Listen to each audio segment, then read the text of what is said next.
pop stars try popping in, and they getting pop for real. I ain't tryna build, I was tryna lead a meal. Getting to it before I hopped up off the block. I was still going through it, friends doing pills, and came faster than it should've. I was Buddy Hill, shooting at a pace soon as I pull up, dropping buckets.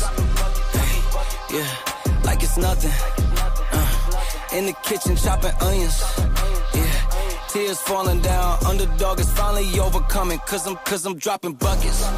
Hey, yeah, like it's nothing. Hey, earn my respect and burn a budget.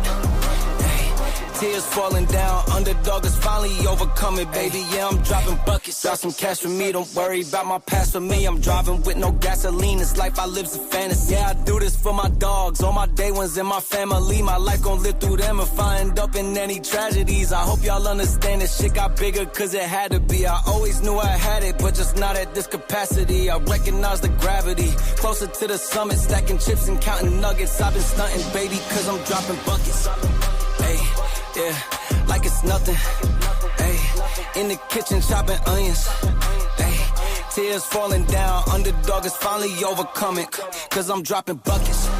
Hey, yeah, like it's nothing. Hey, earn my respect and burn a budget. Hey, tears falling down. Underdog is finally overcoming, baby. Cause I'm dropping buckets. Earn my respect and burn a budget. Tears falling down. Underdog is finally overcoming, baby, cause I'm dropping buckets.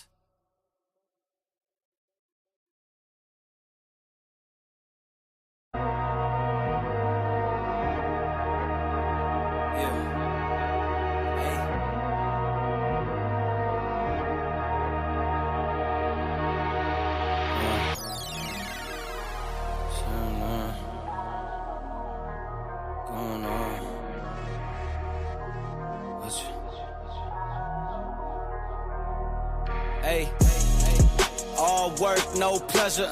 I ain't here to make friends, big stepper. Hey, bad guy, Heath Ledger. Ready for wherever, I'll be front and center. Don't fly too close to the sun, your body chopped up by propellers. Came in arrogant, but left out in a stretcher. Fuck the comparison, y'all know y'all couldn't replicate it. Chilling in the desert, I'm good under pressure. Stick around when we hold it down, look at what we found. This a marathon, not a sprint, let's go 100 miles. From the ground, with me to the clouds, never coming down. That's the crown on me, wear it proud, show 'em what we bout. Stick around when we hold it down, look at what we found. Said this a marathon, not a sprint, let's go 100 miles. From the ground, with me to the clouds, never coming down. That's the crown on me, wear it proud, fuck what they was talking about. All work, no pleasure. I ain't here to make friends, big stepper. Hey, bad guy, Heath Ledger. Ready for wherever, I'll be front and center. Quick to sever, however, whoever. Raining from above, we shooting down through your umbrella. Ay, getting fed up, nothing you could tell us. Snapping every shot I take, just wait till it develops. Stick around when we hold it down, look at what we found. This a marathon, not a sprint, let's go 100 miles. From the ground, with me to the clouds, never coming down. That's the crown on me, wear it proud, show 'em what we bout. Stick around when we hold it down, look at what we found. Said this a marathon, not a sprint, let's go 100 miles. From the ground, with me to the clouds, never coming down. That's the crown on me, wear it proud, fuck what they was talking about. Stick around when we hold it down, look at what we found. From the ground, with me to the clouds, never coming down. Stick around when we hold it down, look at what we found. Said this a marathon, not a sprint, let's go 100 miles. From the ground, with me to the clouds, never coming down. That's the crown on me, wear it proud, fuck what they was talking about.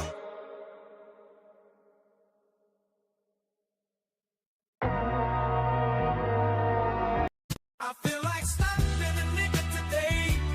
Whoa, whoa, whoa. I feel like slapping a nigga today. Whoa, whoa, whoa.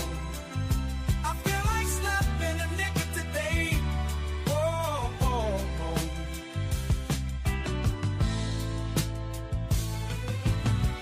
These motherfuckers on the road, where the hell they learn to drive? Jive turkeys at my job, about to get a cool, cold, mean five. Should've took the day off, might slap my boss, pissing me off as if I hadn't had enough. Chipotle, fuck my goddamn order up. I'm fed up, I'm fed up, I'm fed up. I feel like slapping a nigga today. Whoa, whoa, whoa. I feel like slapping a nigga today. Whoa, whoa, whoa. I feel like slapping a nigga today. Whoa, whoa, whoa.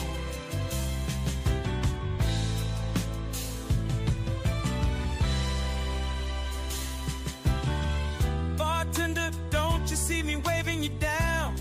This guy came after me, I was here first, but you serving him rounds. No, I bought the Uber here, my friends expecting me to buy it back.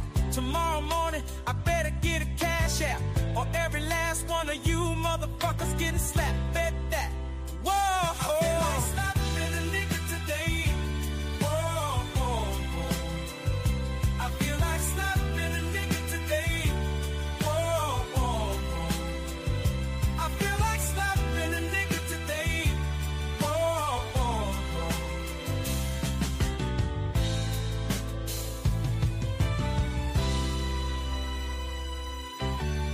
Woke up this morning with these thoughts in my head. The world would be better off if I just stayed my ass in bed. Whoa, I feel like slapping a nigga today. Whoa, whoa, whoa. I feel like slapping a nigga today. Whoa, whoa, whoa. I feel like slapping a nigga today. Whoa, whoa, whoa.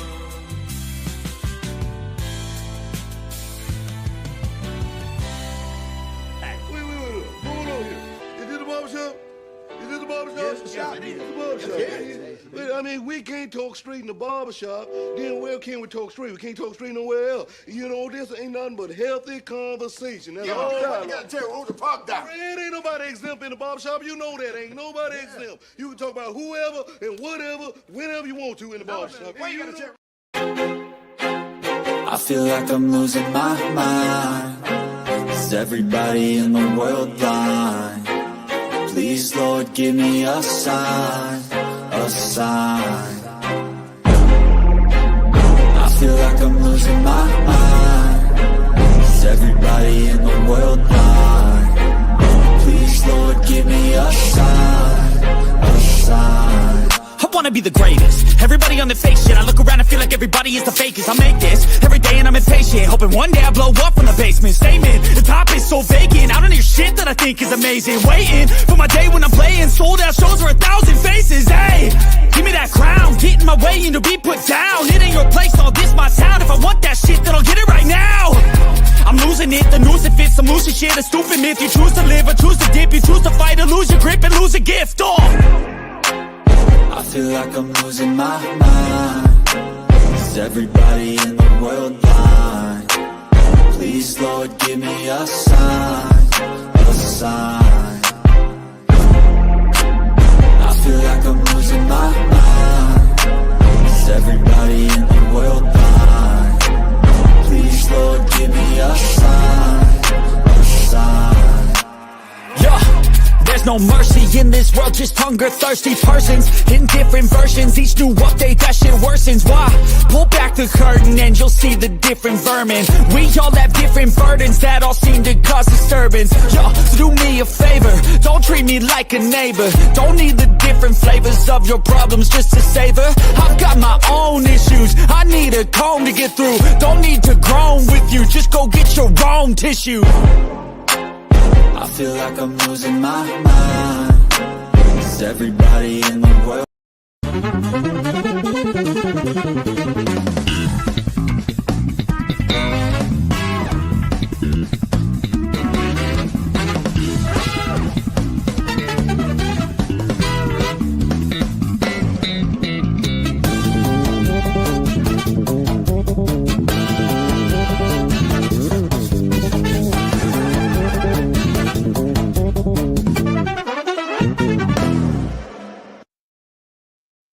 What's up, ladies? Can you hear me, Arvane? Yeah, man. I hear you. What's going on, man? What's going on? What's going on, ladies and gentlemen? Welcome to another episode of the Barbershop, guys. As you can see, I'm in a different place, right?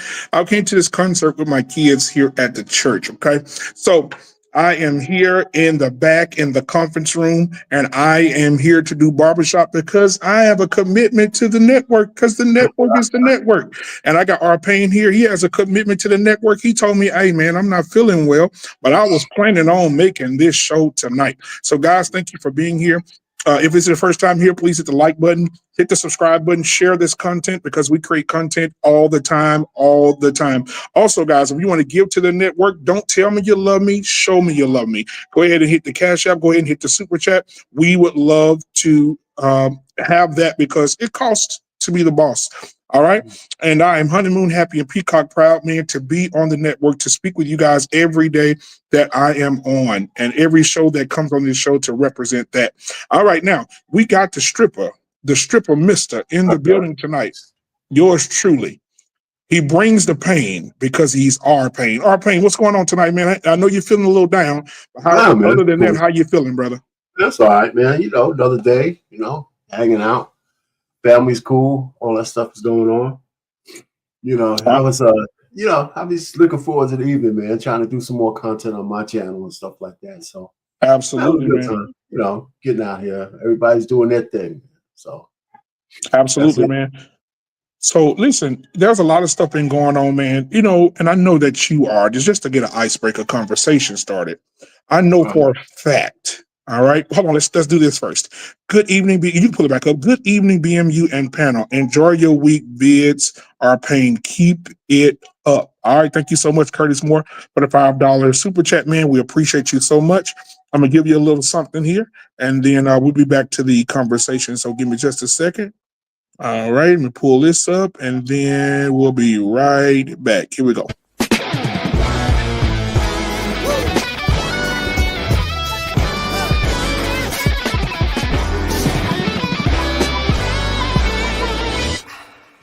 A red room, it's the red down when the sun sets in my bedroom. Oh, it feels like I'm inside a flower. It feels like I'm inside my island. It feels like I'm inside a flower.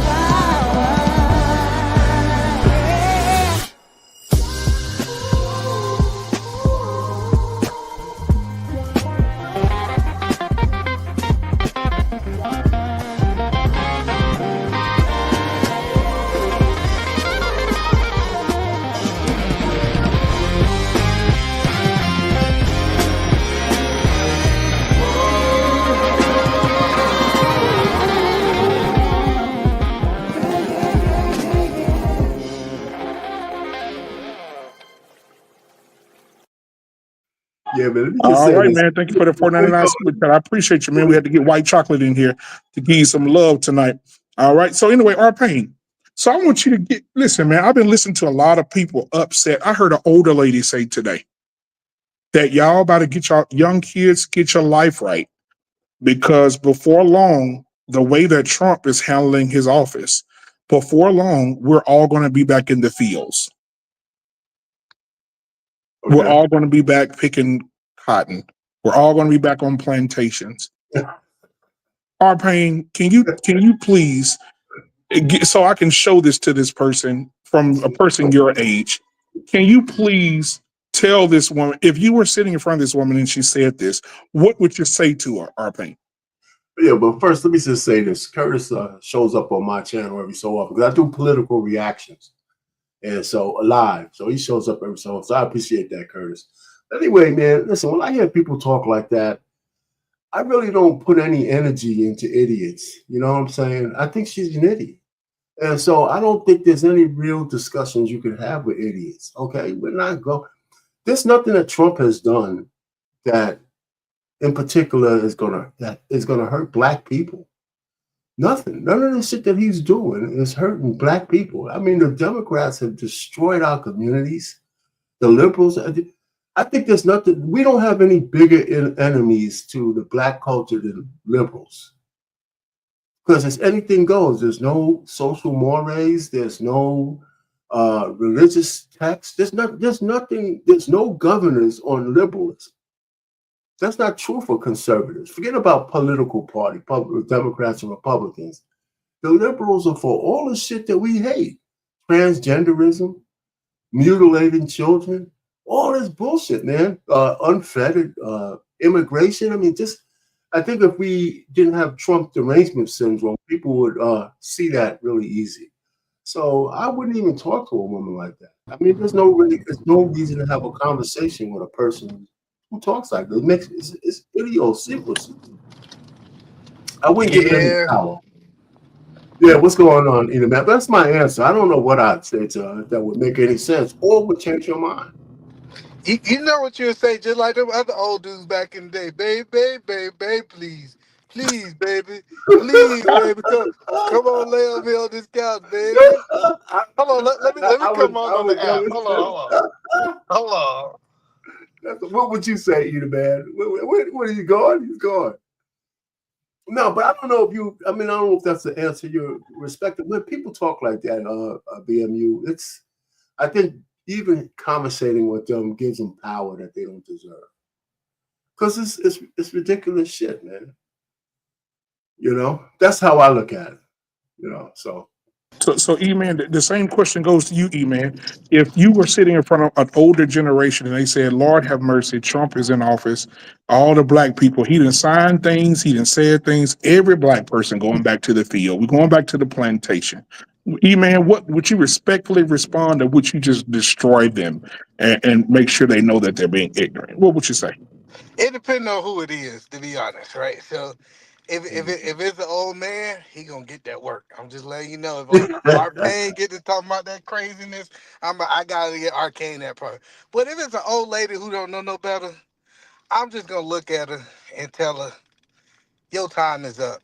Obviously, y'all ain't figured it out, and it's our time, and we gonna vote with our dollars, and we gonna choose the politicians. Y'all old people been choosing politicians for the last, 50 years, and y'all niggas still talking about reparations. I mean, y'all ain't accomplished what y'all need to accomplish. So, ma'am, out of all due respect, is let us run this country the way that we run the country, and we gonna see if we can get some better results than y'all. Cause it sounds like y'all ain't that far from the field your goddamn self, ma'am. There you go. So do you think, and this is for you and Arpane, either one of y'all can jump in, do you think that the people that are saying that right now, do you think that they're ever in life get reparations? No. I don't. When we really start looking at reparations, people don't understand reparations, right? So now, let me be clear. Black man unfiltered. They write a check, I'm going to the motherfucking bank and cancel that motherfucker. I ain't gonna lie. Listen, I'm gonna cash my check because I'm black now. So when I say that, some people think I don't want the check. I want the check. I take the check without a doubt. But what I think that people don't understand, I was having this conversation because I think that black people should get reparations, but everybody who typically got reparations in the past, you typically tie them back to the land. So the Native Americans got it because the land was taken from them, right? When you start looking at the reparations in Israel and the reparations with the Japanese, when you start seeing all this, it has something to do with making right what was taken from them. Right. See, when we start talking about black people, they didn't take no land for us. They got free labor from us. So it's two separate, different conversations. So when people try to say everybody else got taken care of, it's because we're just in a very unique situation. Because now we're talking about you should pay us for the work that we have done and not what was taken from us, which is two different things. You know, I agree with that. So I did a show on your channel, BMU, about reparations. It's bullshit, right? I think there have been reparations paid back to some black families where you could trace back where land was taken from them, where property was taken from them, where certain tangible things were taken from them, and they were made whole, right? I think Evansville, some other places, right? There's some of those things. But this whole check notion is crazy. And like you said, tied to labor, if there was ever any kind of reparations, my theory in that live I've done, I just would rather not have to pay taxes for 20 years. because white man understands taxes, right? So for our labor, give me 20 years of free fucking labor, tax-free labor for a job. You know what would happen? Everybody would be looking for a job. So that's what I would say. And do that for 5 generations. So after 100 years, we don't have to talk about this shit no more. But do you think that black people be in a different situations if they had got a tax cut? Honestly, Not a tax cut, tax-free. I tax think that free. So tax. So say I think half of them won't understand why that would be more beneficial than a solid check. no. I'm Because saying like so so. If I had a choice, let's be clear. If I had a choice, well, I can get a check cut to me, or I can get a tax cut. Without a doubt, I'd take the check. I take the check because I already understand how the white man do taxes, right? So I understand how to play his game.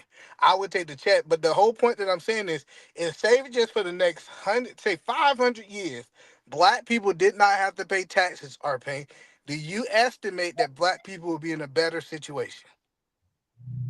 I think that is well, I don't know. I really couldn't answer that. I think that with the right I don't want to say propaganda, with the right leadership, they would understand that not pay. Listen, I think white people understand not paying taxes more than they would understand giving somebody a check because they spend money just to find a ways to avoid paying taxes. So if I had a discussion with the power brokers, I said, listen, you don't have to cut me a check. I'd rather you just sign what's that? What's the 1040 form? Mm-hmm. Reparation 1044 dash reparations. You put all your information on there, and when it says tax due, it says zero. I would love that shit, right? Because that means all your labor is free to the government because you already gave free labor to them. So they're giving it all back to you. And now Well, most people like you would say, no, not like you, but most people would want a check because most people wouldn't know what to do with the check. You would, but you can't put most people in your head, friend. Half of that oh no, money but would be. but but see, but that's the thing is, we Well, we gotta get to let me get we back do to got your question. Let me answer your question. yes, sir. I think it would do a couple of things. One, I think with the right discussions about why the taxes are better, I think people will be going to do overtime. People will be working.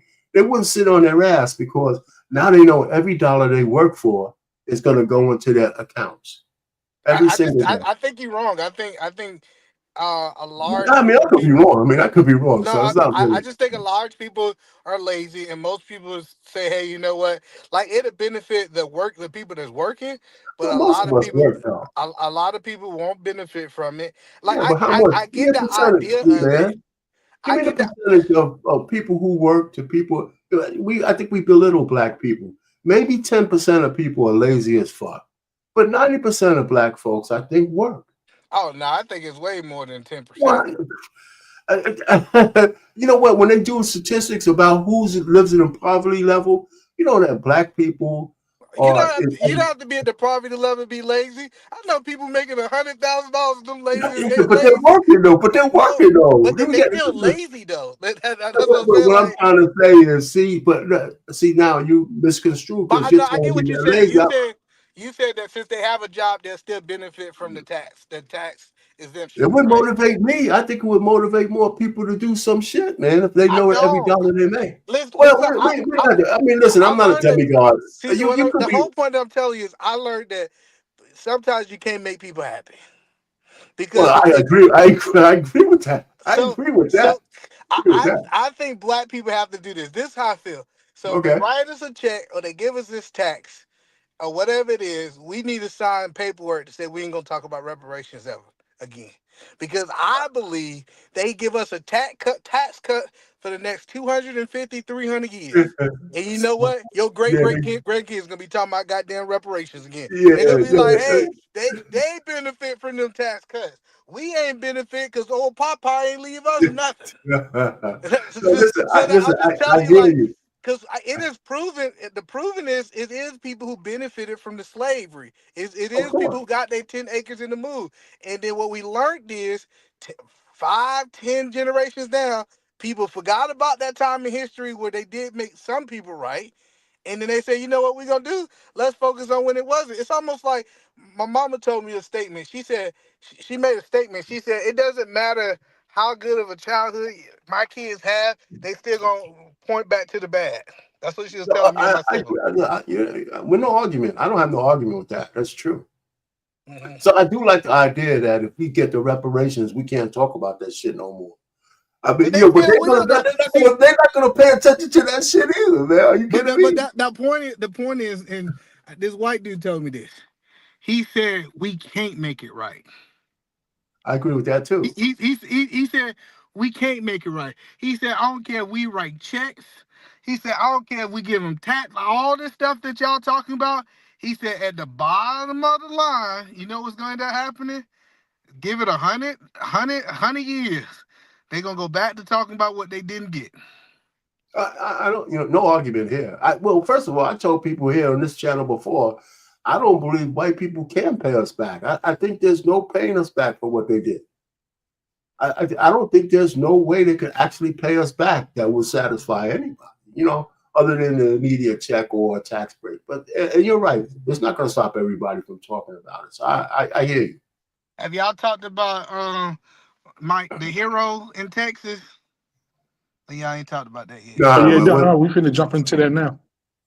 You're gonna talk So about the hero. yeah, My we finna guy. jump. Yeah. who's the hero? So E-Man, let me ask E-Man this since he brought it up. Since we go ahead and jump into this conversation right now. Yeah. So E-Man, you know the situation that happened here in my state where I am. Yep. And what do you believe happened in this? Do you believe the young man who stabbed the young man, or do you believe the young boys were just innocent and the boy came? Because today, some news dropped today. I don't know if you know, E-Man. Some news dropped today that the weapon is not a knife. It was a cleat sharpener. So it was legal for him to have it at the track meet. Well, I don't care if he had a 50-inch blade. It was still legal for you to protect yourself.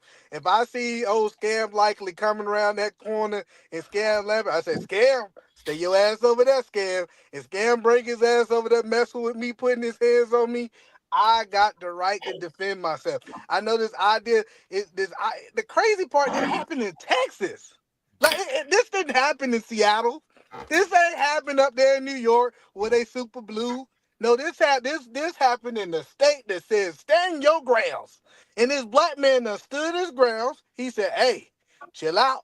He was outnumbered, regardless if you want to argue where he should have been or where he shouldn't been. But when rain comes, people look for cover. That's what happens. They don't look and say, let me only go cover here or cover there. I strongly believe that this young man was getting bullied. That guy was trying to manhandle him, throw that little man around, and that little man said, hey, I need to do what I'm going to do to protect myself. He wasn't excessive. He didn't stab this dude 6, 7, 8, 9 times. He stabbed him one time, and he got away, and he didn't try to run. He didn't try to escape. He didn't try to flee. What he did is wait till the authorities to get there. And you know who I'm really disappointed with, Black Man Unfiltered? I'm really disappointed with the parents that was there. The parents, they said it was parents, it was coaches. Matter of fact, I just read a report. They said it was 3 adults underneath the tent. So they saw this going on, and they didn't think, hey, you know what? Let me be an adult. Let me step into this situation and say, hey, young man, you don't supposed to be here. Can you go ahead and leave? Or hey, two twins, check this out. Let me take over it because I can see this escalate. This was a whole situation, and the parents just looked back and watched it. And so I truthfully and honestly believe that we got to tell bullies, if you don't keep your hands to yourself, you're going to get dealt with. So I'm all for the hero. I call him the hero. Everybody want to call him the villain. But I think he's the hero of a young man who's willing to step up for himself. And the crazy, everybody had that kids on that conversation with their black kids. Everybody tell them, hey, don't let nobody put their hands on you. Make sure you take up for yourself. Do what you got to do to protect yourself. But everybody want to make him a villain. Let me say this. Since I know him over here and I can get on my soapbox over here. So Hold E-Man, on. a lot Last of thing. so what do you So, E-Man, what do you say to all the men who are saying this a little punk ass kid? He ain't this. He ain't this. He a little bitch. He should have caught the fade. He should have fought both of them instead of stabbing one. Well, Like, what do you? Because I see a lot of these men out here saying this, bro. yeah, they're cowards themselves. I heard Unlikely. I don't know if you know. I'm gonna say his name everywhere I goddamn go. I heard Unlikely. That's exactly who I'm talking about. That's exactly who I'm talking about. I heard Unlikely gonna make the statement talking about you win some, you lose some. You sound like a motherfucking slave talking about you gonna let some white people beat on you. Like, what are we talking about? Like, are we trying to go back to the plantation? Man, that's what our grandparents did. Came home with black eyes and stuff, talking about them white folks that jumped on them and they ain't did nothing. He is crazy out of his mind. He was outnumbered. And so that's the whole point that I want people. And notice this. This is something I know. This is what I was going to say earlier. And I'm going to land my plane here. When they talk about black young boys in these situations, you know what they say? That young man, that young man, that young man. I started following a white person in a similar situation. He stabbed the boy in Texas. It's same county. It's something going on. You know what they say? They say that young boy. So think about that. I know people don't look at the details of that when they address him in court as a young man because they want him to be responsible. But when they start talking about a white boy, they say, oh, that young boy made a mistake. Y'all got to stay woke because they'll take you out if you let them. Now, a scam likely. What are your thoughts? Do you think the young man is guilty and he should serve jail time for defending himself? First, can y'all hear me loud and clear? Can y'all hear me? Yeah. I'm sounding like I ain't doing mic check. But first thing is this. I'll be honest, I don't have all the information because usually when they grab topics on YouTube and beat them half to death, they usually run. But I don't have all the information. But based on stuff I've heard and the stuff that I mentioned, I talk law, black, white, and gray area. Black can't do it. White can't do it. I'm just talking areas. Like the black and white area, not color, like it's skin color. The gray area, you got to defend it in court. Means it could be right, could be wrong, but you got to prove it. You want to stay out of the gray area. You want to stay out of that. Here's the deal. This is what I was taught. Force, deadly force. And this was Texas. This is where I got my concealed handgun license first. You can't combat force with deadly force. Unless you can prove somewhere else, which is gray area, your life was in danger. Hold on, let me interrupt just a second. So the concert is over. The concert is over. So I'm gonna log off real quick, and I'm gonna be home in about 20 minutes. Or paying to hop back on. All right. All right, I'll be back. All right. Oh, so I'll pay you in charge? Yeah, go ahead. All right, cool. Here's the deal. I hear a lot of these conversations, pieces of it, people making up their own laws, making up all kind of stuff. The family, the kid, one of them's dad had sexual assault when he was 13. What that got to do with any of this? Man, one of them didn't have a job. What does that 4.8 GPA? What does that got to do with any of this? Nothing. If I punch E-Man, it don't matter what his credit score was in 1992. I punched him. Either punched him or you didn't. It's legal or it's not. But his credit score, his net worth. No, you punched him. Okay, back on track. Here the deal is. When you fear for your life, that means you're usually running, going away. You're going that way, trying to get out of the situation. You don't say things like, don't touch me or see what happens. That's not fear for my life. Though that's gray area. How do you say you felt for your life? But you was like, yeah, do something. You don't feel for your life. You're accepting a challenge. On the other side, sizable advantage. When you outweigh somebody by 100 pounds and it's two of y'all, that's a problem. Now they have to justify it using deadly force. A knife being legal versus a knife being used are two different things. I can take a baseball bat to batting practice. I can take 5 of them. It's legal. But I can't swing it at the coach. Now it's a deadly force weapon, and I can be shot in the teeth and killed. That's illegal. A person can, if they can prove deadly force or this weapon, whatever it is that you use, is deadly force and not force, then they can use deadly force against you. but force on force you can't use. That's a gray area thing. For now, I'll leave it open. But it's still perspective, right? Nah, Because it's hold on, either no, legal. hold on. I mean, man, Well, let me respond to perspective. what you say in full first. No, I'm just saying when you Right. say perspective, legal, not legal, or got to prove it in court. Well, I got it. So when you say, did I fear for my life? I have one person that's already putting their hands on me, and I have another person that is his brother who, according to what I read, is antagonized and look like he's about to increase too. So now we're Okay. not talking, because it's reports. So Whitney said it wasn't just one brother, it was both brothers, right? So Okay. when we start saying, am I at fear? So you saying I gotta prove to you that I feared my life. And that is a perspective in court. How can you prove whether I feared my life versus I did not fear my life? Because you can't tell me that I did not fear my life. It's unlikely. No, I'm just saying this is gray area. If you felt feared for your life, you're probably going and try like 5 snakes that got loose. You gonna run. That's not You be on true. top of the car. That's 5 not big dogs. that's not true. Listen, You ain't so, no so hold on. You ain't gonna be squaring up with no dogs no, that look that's like not they ain't true. ate in 7 days. See, You see, gonna but We're run. not talking about, but we're not talking about dogs. So no, go ahead. no, no, no. So yeah, No, so what I'm say for saying is example, so for fear for your example, life. Go no, ahead. but you're wrong, because if I have one brother standing to the left of me and one brother standing to the right of me, and I got bleachers to the back of me, I have nowhere to run. I have to tell you to get away from me. Did he So say this get how away from me? Or did he say, or was he instigating, I don't think it was agitating, instigating. or was he trying to de-escalate? I think he said, "Hey, don't touch me. Stay away from me." And I think it was he was backed up in the corner and he was telling him, "Hey, get away from me." That's how I look at it. So some people looking at this as, "Oh, he tried to threaten him." No, if you No, I listen don't to say the that. statement, But hello, if you listen to the statement, he wasn't trying to provoke the situation. He was saying, "Hey, I'm willing to stand my grounds, and if you leave me alone." Them boys what shouldn't have is been messing with him in the first place. touch me and see what happens? Yeah, Does that touch sound me and like see fear what for my happens. life? Does that sound like fear for my life? Yes. That's what you say when you fear for your life? See Yes, what that's happens? what All right. see that, and that's in your Okay. mind. Say, I wouldn't say that if I was in that situation. That's what I hear you saying. But hey, touch me, see what you sound like a scared person.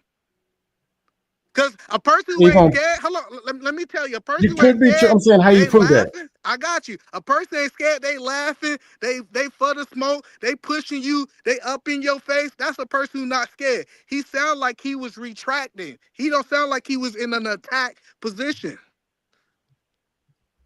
I'm just talking about what you can prove. I'm neutral on this. I don't got no I got dog you. in I'm the not neutral. right, I'm okay to wrong, say and I'm on the other side of the I'm not fence on that this young man protected I'm not himself. on any side of it. I'm just Hold But talking on, yeah, hold on for a listen. second, Jess. legal and not legal. All right, Jess, hold on for a second. Go ahead, man. How you doing, man? What's happening, fellas? All right, but we on the right topic, right? We starting out with fire, man. You got something on this lit, or Yeah, what you man. want? I got a problem with this whole situation. Let's hold this thing up to the light of anybody else. If this was a little white girl who said no means no, and she would have stabbed them dudes, it would have been no problem. So why is it all of a sudden a brother has to sit up here and say, "Hey, did he really mean leave?" Or we have to justify what happened? You know what I'm saying? I Really, thought bro. no means I thought no means no. No, Why is it that's go my ahead. whole question. Why is the rules change when it's somebody else, but when it comes to a brother, it's a problem? Think about it. When that police officer shot that lady, when he thought she was gonna put some boiling water on him, he said he feared for his life, and it was okay for him. You know what I'm saying? Then on top of that, on this particular situation, when this young man said he feared for his life, it's not the same thing. So I just want to make sure that we balancing this stuff across the board. Do you want to Because if answer? we're going to have special rules for special Wait a minute. situations, they need to go ahead and print them out now and hand them out to everybody in the nation so we already know what rules apply to what people. Do you want the answer? Go ahead. Okay, to throw women in there. Come on, really, man. Sizable advantage. That's one thing I said. Woman on man, there's a sizable advantage.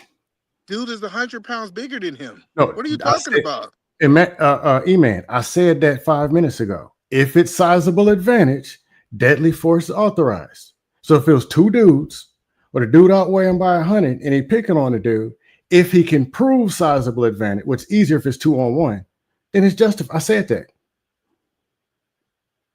But all I'm saying is what doesn't look good is if it's sizable advantage, 2-on-1, you fear for your life. You standing up saying, touch me and see what happens. It doesn't help. Versus, hey man, I'm just trying to get home to my, you get what I'm saying? And I'm not saying, and A-Man even had a good point. He could have been scared and fear for his life. It's just not a good look going into the court. Listen, all I'm saying is how come certain rules apply for certain people in certain situations? Men and women, All is of a that sudden, is the obvious here's reason. the thing. All of a sudden, when we sprinkle genitalia on the problem, then the rules change. That's all I'm saying. If I tell you to leave me alone and you still encroach upon me, you're at that point invading my space. You're correct. Now, you threw women in there. Only reason I did it, listen, that's the only reason I did it is to show the disparaging when people want to change the rules up when it applies for certain people. That's all I'm doing. I don't know, bro. You brought women. Because it's an obvious reason why you changed the rules for women. It's kind of obvious. Because people always change the rules for us. Okay, we're talking black and white. Yes. I never said that what these people did was in the rules. But I hold it consistent, just like the extra nonsense. In Tampa, Florida, years ago, the loud music situation where the white dude shot in the car, and the attorney was like, well, there was a felon in the car. What that got to do with anything? Hey. And he got 80 years. He should have. It was murder. But just like when they throw the nonsense and, well, they came from a good family and 8.3 GPA. What that got to do with any damn thing? I'm saying it's consistent. But you know what, Justin? We see the play every time. What they'll do is they'll wait a couple of days, look for something disparaging about them. I mean, it's gonna take them a minute. And then when they finally do bring up something, it's like the actions of the other person are now justified. Well, here's my thing. When the person committed the act against that other person, they never even brought that up. That wasn't even the topic of conversation. That wasn't even on the table. They weren't even thinking about what somebody did back in the day. They were talking about what happened right then and there on the table. The reason why I say they do that stuff like this is because when we have panels and shows like this, when people try to deflect away from the main topic to add something in that ain't got nothing to do with it or put paint where it ain't, I tell you what, why don't we do this? Let's see if the rules still apply if we change gender, if we change states, if we change races, if we change religion. Why is it all of a sudden when it comes down to us, we got special rules that apply to us? And then we'll start asking and finding out the real questions. Oh, now I was just saying it because you threw women in there. Yeah, it made it real, didn't it? No, it actually made it pretty bad. Why? Okay. I don't know if you noticed, but men and women are built different. And that is a fact and it's scientific. And I can't believe Manosphere even goes for that. Trying to make men and women equal. Then talking about protect and provide. I don't know what the hell that is. That's some stupid shit. Let me hold on for a second. Let me jump in here because we gotta be economies of scale. If the guy is 100 pounds or if there's a woman in there, there's the same amount of mismatch. If it was a 300-pound black woman in there, that would be different than a 100-pound man, right? She wouldn't be able to say, I'm just a woman. That might be right. That might be. Hold on for a second, Scam. Let me say what I gotta say, man. Go ahead. I mean, so the point that Lit is making is they still change the rules, right? They still change the rules because if it was a black guy, if he's 100 pounds and these guys are 200-pound dudes, that could be equivalent to a woman in the tent in terms about fighting, right? I mean, the 100-pound guy is still at a disadvantage. Might not be the same as a woman, but he's still at a disadvantage. Arpain, I first said sizable advantage. I said that. Yeah, so then why are you disagreeing with what this is talking about? No, my point was one dude weighs 100 pounds. You got to prove sizable advantage, but probably might got something to say. Two dudes on one sizable advantage. You might want to cut this fool straight up. I would do it. Only thing I disagreed with is the language of, and I'm not saying lock them up, they innocent, guilty. I'm just saying There's language of I fear for my life, and there's language of, you know what, I'm a tough guy. And the court gonna decide, but it doesn't look good when you come on, see what happens. What's up then? That so doesn't look good to also try to go save sizable event. That's all I'm saying. Okay. Well, here's the thing about that. That's also a warning too. Now, if somebody warns you and tells you not to do something, and you continue to do it, at that point you're moving at your own caution. I'm sorry. I'm just saying, fear from that's okay. Me and you going at it, accepting the challenge, force on force, or whatever it is. Do something. What's up? Me and you face to face. One of us gonna win, one's gonna lose. It's different than both of y'all, one pacing around me or whatever, and I think it might go beyond left. My language is gonna be a little different because I might just want to see another day. If it was me and our pain against you, do you owe us safety? I owe myself safety, which means when I say, hold on, hear me out. When I'm saying I fear for my life, my action is probably going to reflect it. I want to live to see another day. I don't know if he going in his pockets. I don't know. It's two people. I might just take that L and just come back and catch you alone and punch you. I mean, whatever. But if I fear for my life, a dude pulling out something, 3 dudes, a dude driving, looking at me, and I'm unknown, fear for my life, it's going to be different language than me one-on-one saying, let's do this. Yeah. Hold on, Scam. Listen, I want to move past this, but listen, you could be afraid for your life and still say what he said. No, you're right. Yeah, I'm saying it's going to be a problem when you go to court. That's all I'm saying. Okay, so that's cool. But let me ask you a question, both of you guys. Do you think the fact that they found out that he didn't have a knife, but this was a cleat sharpener, makes a difference?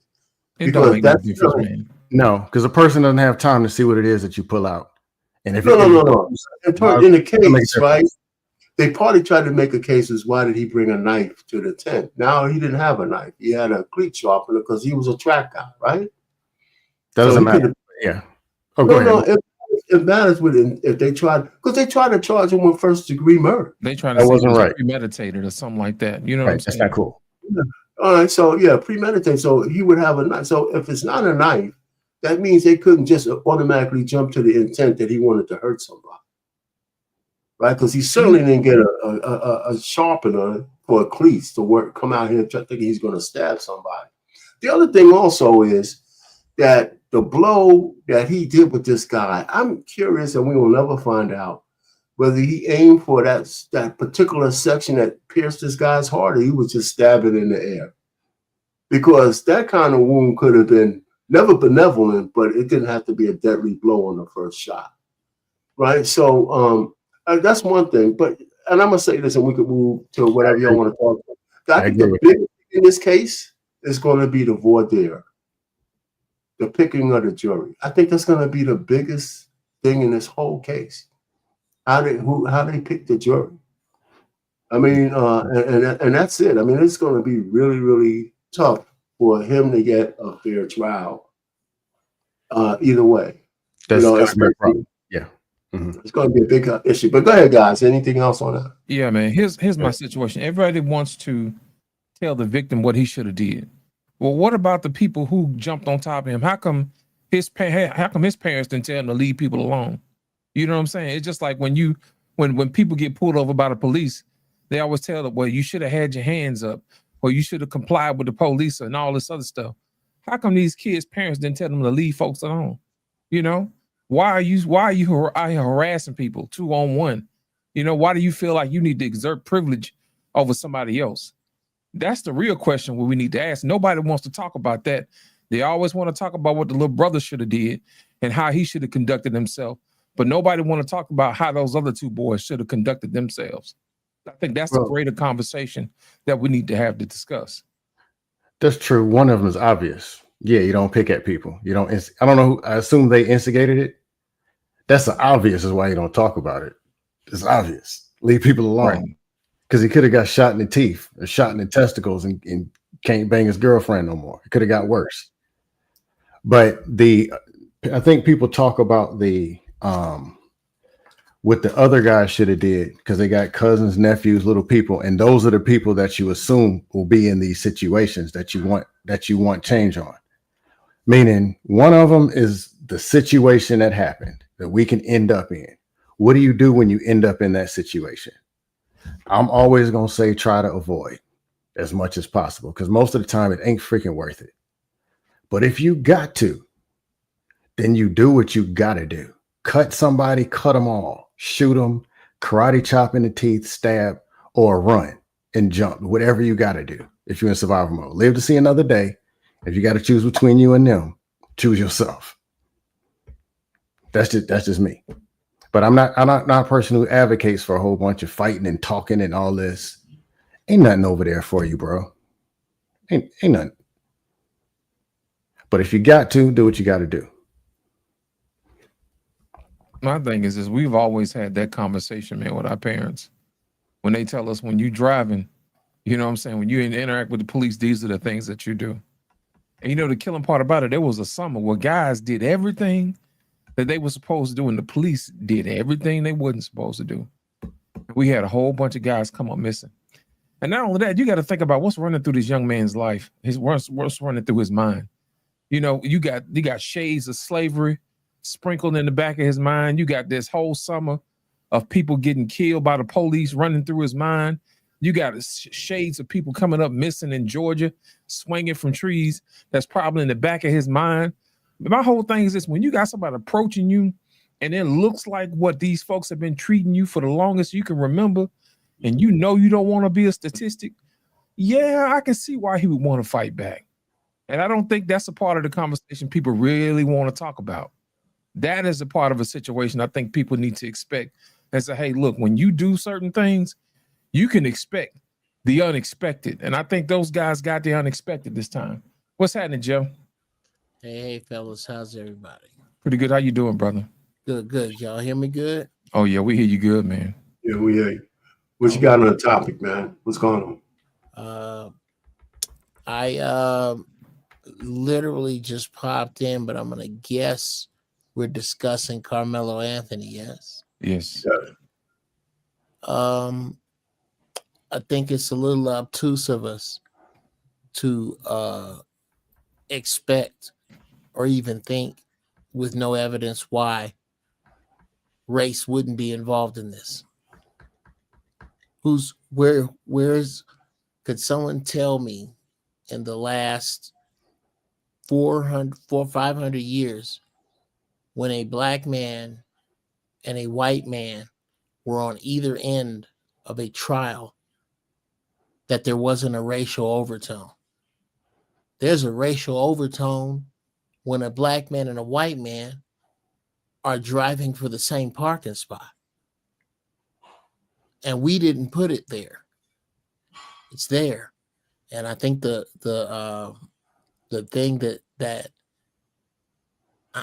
I'm not expecting a fair trial for this young man. Why would I? What I'm expecting is something that Dylan Roof was given, something that even Timothy McVeigh in his death was given. Unearned grace from his people. It appalls me to see how our people treat this boy regardless to his guilt or innocence. You're not going to find Armenians to malign a 17-year-old Armenian boy in this position or insert your other race here. And it's just shameful to me. I'll land it there. And I don't know, I don't step on nobody's toes. I just popped in here. No, you said exactly what I said. Okay. You was on point, you know. And before that, we were talking about if this was a gender thing. Say, for instance, if Karmelo was a girl and she said no, and those guys still approach, you know, and she put that thing on them, you know, would it be a different story? Would it be a different situation? Sure. Perception is everything, man. Of course. That's not perception. That's science. That's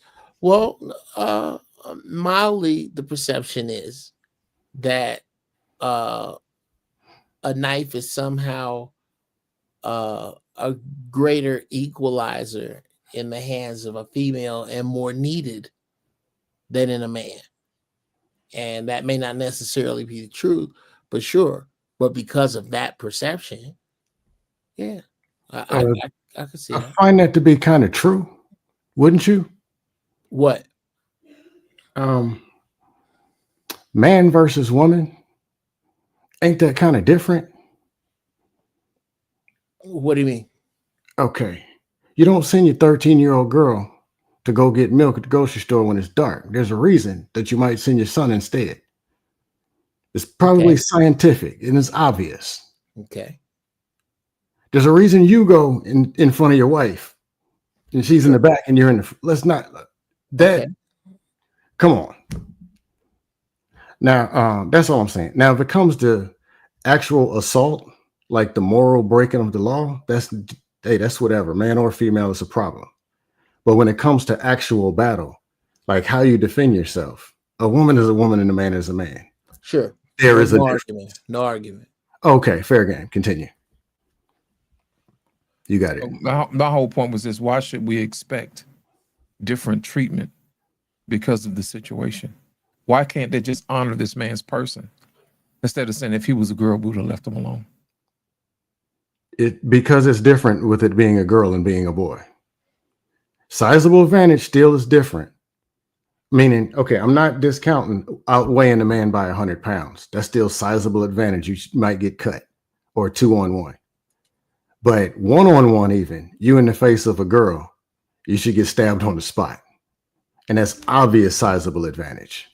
They're not built and their science doesn't put them in a position to come close to defending themselves. Okay. It's not what they're for. Let's say we concede. Absolutely. Okay. What's the difference? I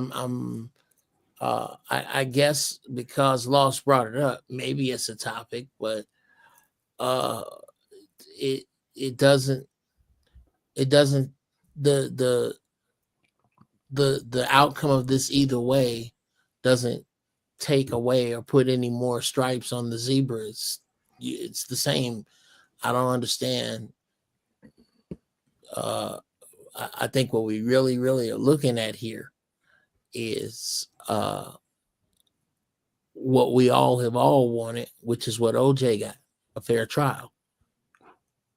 OJ got a fair trial. You see what happens when somebody with their ass on the line that can afford to get it off goes into court and gets a fair trial. I think that's what we were rooting so much for with OJ. And yes, these two stories are parallelable because these are black men in trouble with the law over white people. What we want is a fair trial. We're more than likely not going to get one. I would agree with that. Because this boy's not rich. The question is, what are we going to do when they thumb us in? When we are poked in the chest again as people? What you going to do about it, nigga? Well, what are we going to do about it? That's what do we think a target? That's all I. So world class. So what's happening? Have you been watching? What's down on the topic? I'm just falling in. Yeah, what are your thoughts on the topic, man? What's the topic? We talking about Karmelo Anthony. Well, I haven't seen. I'm aware of everything up to whenever the family spoke out. I didn't spoke ad nauseum on our Freezy channel. It should be clear and concise self-defense. The mildly competent lawyer should be able to win it. It's not really difficult at all. I don't know if people have said it since, but when we were talking about it, I think it was like last week, a week and a half ago. The white boy, he's not an authority. So any situation where he's trying to remove another student forcefully, he's out of his, the little boy don't got no reason to adhere to him in any way, shape, or form. The second he put his hands on him, he's in the right. In his state, in Texas. I think BMU is in Texas. I don't know if some of y'all is in Texas. I did the concealed handgun license in Texas. Go ahead. So it's stand your ground. There's no duty or responsibility to retreat. He's well within his rights to take his life or do whatever he wants. Because the language is, what is it? Fear of immediate threat of your life, something like that. It's like if you believe you're in imminent danger or something like that, something in that effect. And I think just the narrative of the young man, the white boy that died, isn't apparent. He don't have no authority in any way, shape, or form to remove him. That's in and of itself is enough. Not even his size, just that fundamental fact is enough for him to go, to defend himself with a knife. There's some statistics. There's some testimony out there that before Karmelo Anthony pulled the knife out and stabbed him, he was already hit. He already got his hands put on him. In enough other states, I think that's enough. But in Texas, me looking at the laws, it's open and shut. This should be easy. I think he got another lawyer. I don't know if it's pro bono. I heard they raised about $400,000. So I'm expecting. Matter of fact, it was when we talked about it, it was a weekend before the bond trial. I wasn't worried about the bond trial. I was confident that it was going to get dropped. I didn't look at it, but I'm pretty sure the bond number should be dropped. I thought they would drop the charges. I don't know if they dropped the charges from Capital One, Murder One, and I don't know where it's at now, but it's weird to see some people's responses, but it's the time we in. People just say weird shit. I mean, if they keep Capital One and that's the only charge, then there is no way he's going to get convicted of that. Because in Texas, it's premeditated. Like that's one of the main elements. So did you know or did you hear the fact that they said it wasn't a knife but a cleat sharpener? It was like I heard a Swiss Army knife. It was a cleat sharpener. Can y'all hear me? Yeah, we can hear you. Okay, please forgive me. Excuse me real quick. Yeah, let me get in next, Arpain. Go ahead. Okay. Go ahead. I heard there's no way blank. Could you tell me what you're basing? That's hyperbole. That's just hyperbole, man. Okay, of course. Yeah. Let's deal with that, gentlemen. I think that's a big place to sit. No way what? There's no way that they're going to keep Capital One, and there's no way. And I'm trying to figure out what vacuum we're in where we're pulling equal to these people in the judicial system. That's no, yeah. You don't have to get stuck around that. It's a misspeak, but the truth of the matter is, I think they could hurt themselves that way. If there's any fairness on the jury, and he has. No, the voir dire is supposed to be an equalizer best you can. So I think that's going to be important in this case. I said that before. Who the jurors are is going to be important. I mean, they should have to hire some outside people to help pick the jury. So professionals to do that. Yeah, I was going to say something about Texas law. Okay, go ahead. Go ahead.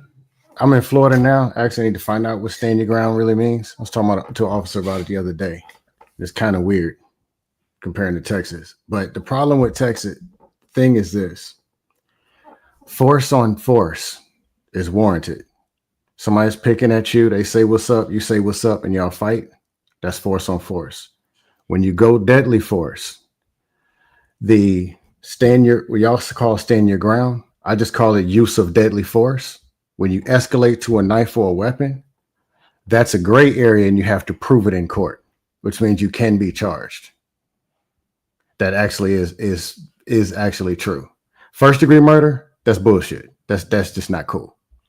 Anything close to first degree, that wasn't cool at all.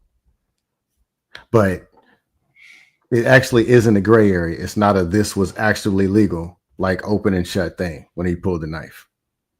Even if it's 2-on-1, you have to prove the sizable advantage or whatever it is that you fear for your life. Let me ask you this, Scam. Did those two boys give him an opportunity to go look for a tag team partner before they start to dance? Hey, I'm not saying what's right or what's wrong. I'm just talking about how it works. I don't agree with it. They I don't didn't agree go with them find somebody to instigating help him mess out in now. the first place. No, I don't agree with none of that in the first place. Deadly. I'm just saying when you use it, because that's why I always tell us when you got a weapon, when you got whatever try to flee the scene, try to get out of that situation and de-escalate. And 2, if you use it, make sure you had no, because you're going to have to prove it in court, and you can be charged. That's what we were taught. Deadly force it's not whether the person died. That's not how that works. Deadly force is Right. in relationship to. It could be a gun, baseball bat, knife. Yeah, can do some serious real deal damage. Is this lethal? What you're about to do is lethal. Yeah. A knife is deadly force, obvious. Well, in Texas, I think it's some law about 5.5 or 5. Yeah, 5.5. Whether that's, I think that might be concealed what you can carry. What you can carry and then the actual use are 2 different things. I can take a baseball bat to batting practice, but if I'm coming after somebody, those are 2 totally different things. Well, it's a lot of crime, so there's some case law on it we can find in Texas to see if case law. And no, I got you. Case law is dangerous because that means it went over to the trial and it's in the gray area. The dude with the good attorney won. The dude who they ain't like, he got 50 years. You'll get your judge's decision, and more than likely you'll get a landmark case, kind of as close as they come. So that's what the defense is going to look. They're going to look at whatever the case law they have in Texas closest to this, and whatever's going to work in his favor, because it's about what he himself, Karmelo Anthony, deemed to be a threat to him, and it has to be reasonable. It even says that in the law. So yeah. I think it's reasonable for him, irrespective of the size. A lot of people want to throw the size in, pause, but it doesn't matter. The student, if it was a problem, if they needed him to be removed, it was on the student or just as a 17-year-old to go get somebody in charge of that event, not taking it into his own hands. That fundamentally is, and then for them to put his hands on him, those 2 things right there is enough, because he has no obligation to retreat. Just that by itself is enough. Obligation to retreat, force on force, and force and deadly force are different. Here's the problem with that scam. We looking at this in hindsight. We got to look at it for what happened at that particular moment in time. We don't know what they had planned for him. All he knows is 2-on-1. And if he don't make it home some kind of way, it's going to be a problem. No, I agree. I'm just saying law-wise, it goes into the gray area, which is the problem. You have to, even though you defended yourself, you feel for your life or you didn't, you still have to prove it because you used a knife. I'm not saying I'm for or against or anything. But remember, it wasn't a knife. But it's not an open and right. I'm saying is it's not an open and shut. It's not an open and shut case. It has to go into the gray area. That's all I'm saying. Okay. And it also depends on what they charge them with too, because they have to prove what they charged them. So that's what I was going to ask. In the bond hearing, did they drop the charges? Did they drop the bond? What happened? If y'all know about it, if y'all know, the judge dropped the bond from it was like $1 million our paying. Yeah, it was $1 million. Yeah, down to like $250. So yes, did they bond him out? Yeah, they bonded him out. He's on house arrest now. Well, but I don't know if they changed the charges. I don't think so. I think whatever the charge was. Well, that's a good thing for us because that's the only charge they come with. That's a stupid charge. They get it because people. I don't think people understand that your initial charges come from the cops. It comes from the police in the police station. Yeah. All these charges come from the cops. And then what happens is it gets turned over to the state. The evidence and the testimonies from the officers get turned over to the state, and then they make a determination based off that information. I will say that a lot of the charges that you get from the police officers are guided by the district attorneys of that city and county, and sometimes it's state, city, and county.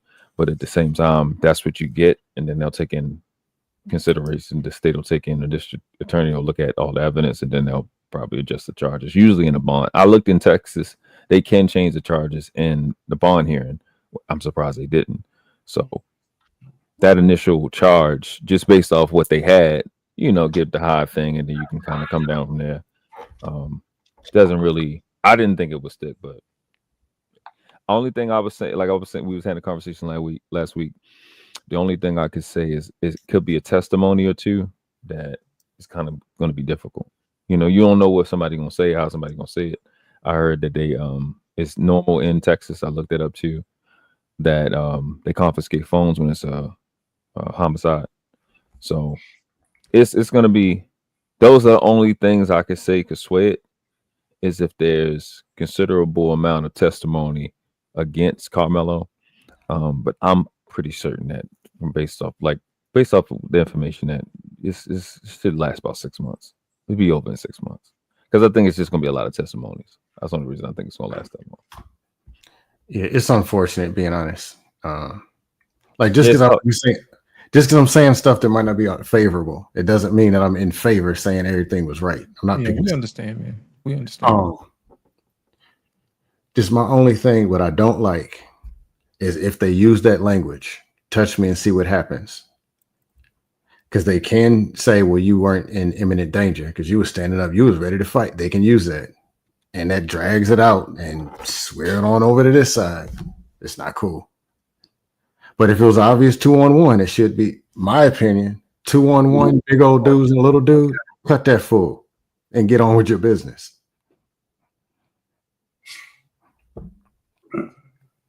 Here's my whole thing is I see this stuff play out all the time.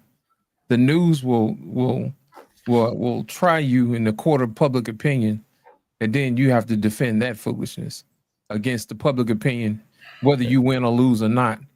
And then on top of that, you got to take care of business in the courtroom too. And I think that was a lot of what happened with OJ in his particular situation. He had to fight, outside perception, which is what everybody was, going up against, which is why they probably had a hard time finding a trial. And in this particular situation, the way that it's just set up, it's going to be one of those situations where it's going to be hard not to keep people's emotions out of this one, just based upon how it's set up. And I don't think it's going to be a situation where he's probably going to get a fair trial, just based upon how it's set up. Now, on the outside looking in, as far as we're concerned, if we removed everybody else's emotions and all this other chatter that we hear online, it's easy for us to see, hey, man, it was 2-on-1. You F around and find out that's what happened. But everybody else want to put paint where it ain't. And they want to say, well, he was a troubled youth. And then to come out, no, he wasn't. You know what I'm saying? That type of thing. So now we got to defend this dude's persons. It's weird. I wouldn't really worry about in this situation. I know we're looking at history and Mattel all the way up to this situation, and we worried about, how things have happened. But this is a new time. I'm gonna be kind. European settlers, they under a lot of pressure, and this little county in Texas do not want the attention if they've been getting away with whatever they've been getting away with. This is, everybody, it's possible for them to be stupid, but it would be the dumbest decision in the world to do business as usual with this national attention. It would be really, really dumb. They need to yield, make sure it's as fair as possible so nobody further investigates. That's what I would suggest. I wouldn't worry about it, but we can't never put our guard down. But honestly, yeah, I don't think they're in position. I think I'm just surprised though that they kept that charge. If they did, I'm very surprised because Hold on for a second. Hey, Lamont in the back, if you want to come, you got to come on camera, man. We got to see what. Yeah, we don't play them games no more. People like to come in and photobomb folks. We can't see you, man. Do you know him?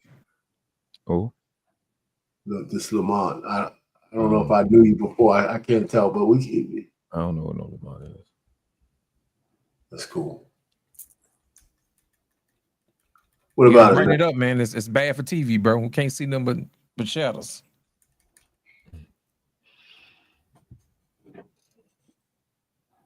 What do you say, Nick? Say what? Let me take. I'm talking to the lid over here. It's all right or what? Yeah, come on. You can come up. Okay. What's There we going go. on, Lamar? What's up? Hey, what's What's up? up, What's man? up? You in Hey, the dark, man. We hey, gotta a be couple- careful with all that. Yeah, Go man. We got to be careful around here, man. I got you. I'm in California, and we don't have nothing nowhere near stand your ground. But I'll say this about this case. Now, I've read the Texas Penal Code 931. I mean, you don't have any duty or no obligation to retreat from a situation. So a lot of the language is, being tossed about. I think that's out the door. And I think it's, just reading the district attorney's body language, my interpretation of his body language, I put the phrase ambivalent on it. I think the district attorney knows that they don't have much of a case. I think evidence of that as well was, we had less than a week that his bond was reduced by 75%. Okay, I think that's an admission that we ain't got much here, because they know. I mean, there's I don't know if you guys seen this video, but there's video. I don't know where it was exactly. I don't want to, don't misquote me. I don't know if it was Texas or not, but it was a stand your ground state. Okay, there was a guy walking through a mall food court, right? And there was another, I think he was an Uber driver or something, because he was just picking up food. And there was another guy there that was, he was a YouTube influencer creating YouTube content, and he kept getting in the guy's face. And the guy was like, "Hey man, I don't want nothing to do with this. Get up off me." And he told him like 2 or 3 times, pulled out a Glock and started firing inside of a busy mall food court, and successfully argued, "Stand your ground." No, that's murder. No, Okay, I think so- he actually won that.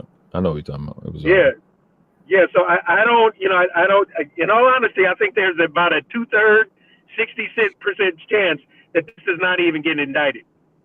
Doesn't even go to trial. That you just gave was called direct. That's called homicide. Yeah. No, you don't. No, you don't. You don't. I don't think I don't you think aware of it. I don't think the YouTuber died though. Sir, well- the guy successfully argued, stand your ground, self-defense. No, what I'm saying is that there can be somebody who karate chops 4 CEOs, burns 4 abandoned buildings, and they got away with it some kind of way. It was illegal and they got away with it some kind of way. It doesn't mean it was legal. They just got away some kind of way. No, the guy in this was. situation. What up, You baby? can't just shoot somebody because they're walking up on you trying to film.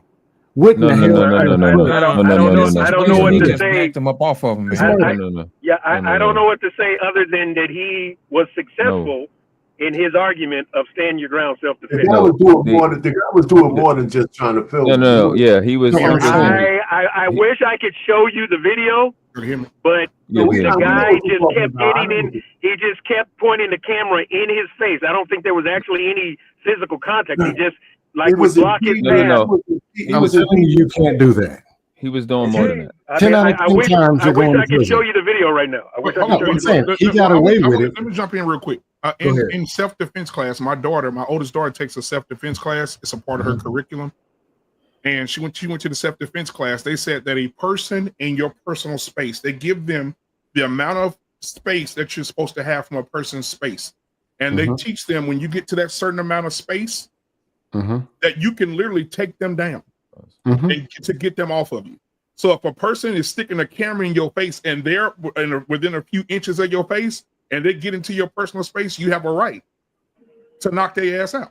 You don't have a right to shoot them and use deadly force. Bro, No. Now, Lamont, I'm gonna say this, Lamont, No. because I'm gonna pull this up. When did you get your license, Dust, for your gun? What year? Let me see. Oh, you got it right there. 15 or 16.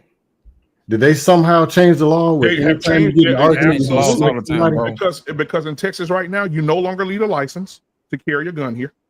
That they've been booted that out. That's Same thing in done. Florida. All right. So they booted that out. Also, they changed the stand your ground laws, and I'm pulling them up on the screen right here so we can read Okay, them together. if they change the laws, I don't know what they changed stand the ground. I finished them to you. I'm putting pull up on the screen right now. Okay. Because This force against force. They don't care about that no more. They say stand your ground no matter what. and if you got to use force against somebody in your personal space, then that's what you got to do. Let me see if I can zoom this in a little bit. Hold on. Okay, real quick, if I could add an addendum too. If I could add an addendum too, brothers, that if you guys have seen the movie Black Panther, not the cartoon, but the movie about the chronicling of the story of the Black Panther Party for self-defense. Okay, it was 1967 here in California. At the time, we had very, free open carry laws, and the Panthers had taken advantage of this law. They go into this in the movie. They would shadow police in West Oakland, and they would stand the prescribed distance away with guns in front of the police, right? So in 1967, California changed that law. Yeah, they did. Because of we were taking advantage of it. Okay, in all honesty, I think that's what's going to happen to stand your ground after this. No, not in Texas. Texas is always going to be pro-gun. They can't let a law that we can take advantage of. They're going to get rid of that. Texas is always going to be Texas. Oh, yeah. California is always going to be California. So let me pull this up, Lamont, real quick. Here we go. So it says here, in Texas, the concept of stand your ground is embodied by the Castle Doctrine, which we talked about the other day, Scam.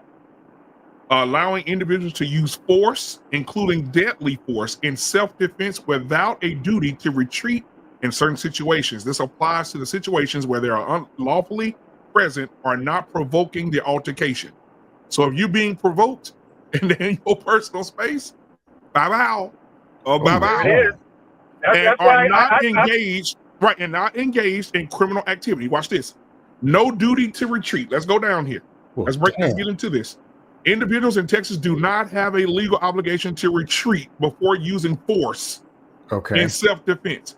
If they are lawfully present and facing imminent threat, applies to the various locations. The law extends homes, vehicle, places of business. Here it goes. At any location where the individual has a right to be.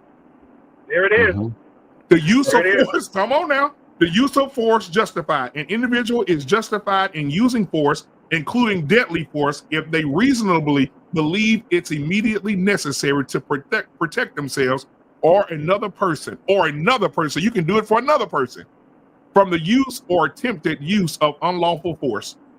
All right, provocation is a factor. I want to go through the whole thing first, then we'll talk about it. Go ahead. If an individual provokes the altercation, this is the point that they're going to use in this one. Watch. If an individual provokes the altercation or is engaged in criminal activity, their right to self-defense may be affected. Defense of others. Texas law also allows individuals to use force, including deadly force, to protect others when they reasonably believe it is immediately necessary. So when we had that shooting here in Allen and that man pulled that gun out and shot that man before the police got there, he went home and went to sleep. So I'm telling you right now, if you read the stand your ground laws now, right, that I just pulled up here for Texas, if you in my personal space and I shoot your ass, it's self-defense. You shouldn't be in my personal space. And look what it says. It says applies to various locations. This is where it gets really, really good. It extends homes, vehicles, places of business, and any location where the individual has a right to be. He had a right to be at that track meet. Yeah, it meets more than most of them. Hey, BMU. I put that case he was talking about. I put that in a private chat. Oh, okay. Hey, BMU. Based on this, you and remember I was arguing with Brownsville. Yeah. Y'all might actually be right. Yep. Or I'm leaning another 30-40% towards y'all are right. This wasn't what I was taught in 2015. Absolutely. Yeah, I think that's it was specific Texas Penal about Code force 9. and deadly force. Yeah, I think that's Texas Penal Code 931. It's pretty explicit, and I think that like I said, I think there's about a 2/3 chance that this does not even get an indictment. Yeah, in Texas, it has a lot to do with the person reasonably believing that they're in danger, because like even in the video that Lamont is talking about, Guy's scared. The prankster is 6'5". The guy that shot him, he's like maybe 5'9". He looks concerned. He's trying to get away. He's being followed. You know what I'm saying? So I can see how he can win that. Especially, I think that's Virginia. I didn't know that was a stand your ground state. Yeah. But yeah, it's about the person who does the act to hurt the other person.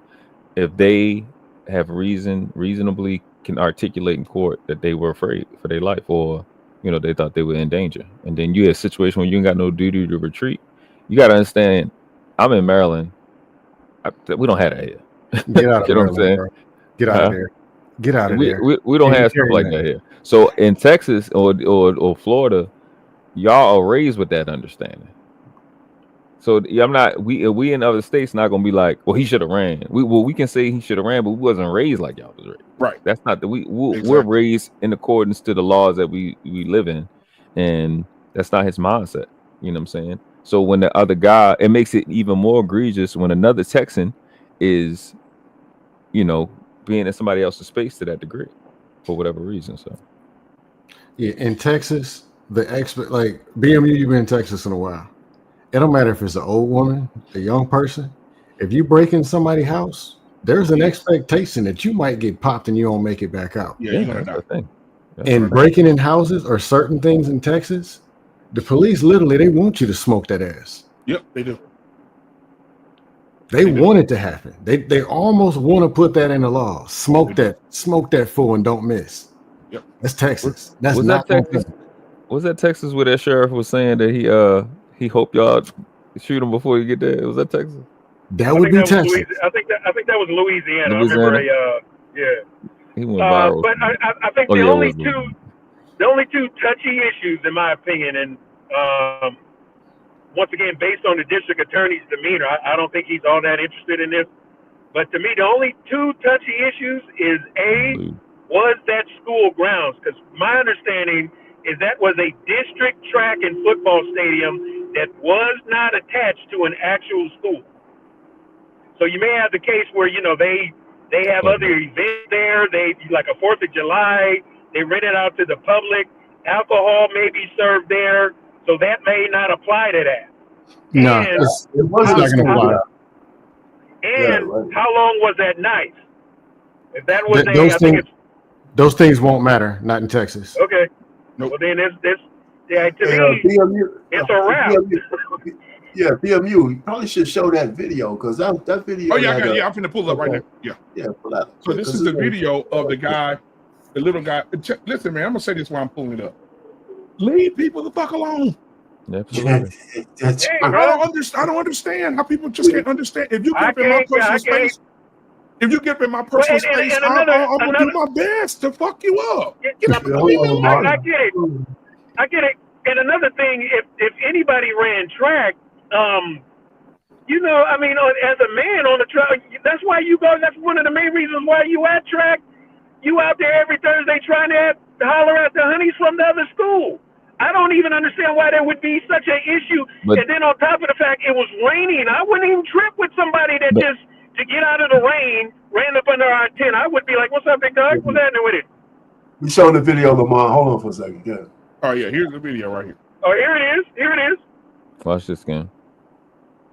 A never-before-seen video that led to the shooting of a notorious YouTube prankster. You can see the prankster. He's the 6'5" dude in the white baseball cap. His target is a guy named Alan Coley, and he's holding a bag of food he just picked up at the food court at the Dulles Town Center in Virginia.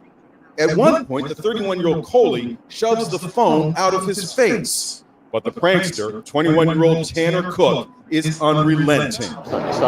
But the prankster never expected this reaction. A bullet fired into his stomach and liver. By some miracle, he survived. Coley was arrested, and a jury just found him not guilty of aggravated malicious wounding. The prankster is seen leaving court with his mother after the verdict. So I really don't care. I mean, it is what it is. That was the first time I've seen the video. No mom wants to see their son be shot by a complete stranger. We respect what the jury says. And my family and I are just grateful and thankful that I have my son here. His father says, in his opinion, the jury got it wrong. absolutely that he was guilty. The 20-second video shows that in no way was his life on the line. He did not need to have deadly force. The prankster is being vilified online for his boorish behavior. The shooting was even a headline on SNL's Weekend Update back in April. A Virginia man who pranks people for YouTube videos was shot while tricking someone in a mall. Good. Cook's YouTube channel includes posing as a security guard, falsely accusing people of shoplifting. Yeah, I've got a gentleman and a woman here trying to steal a pet. I support Tanner in whatever he decides to do, and I'm going to continue supporting him. Oh, wow.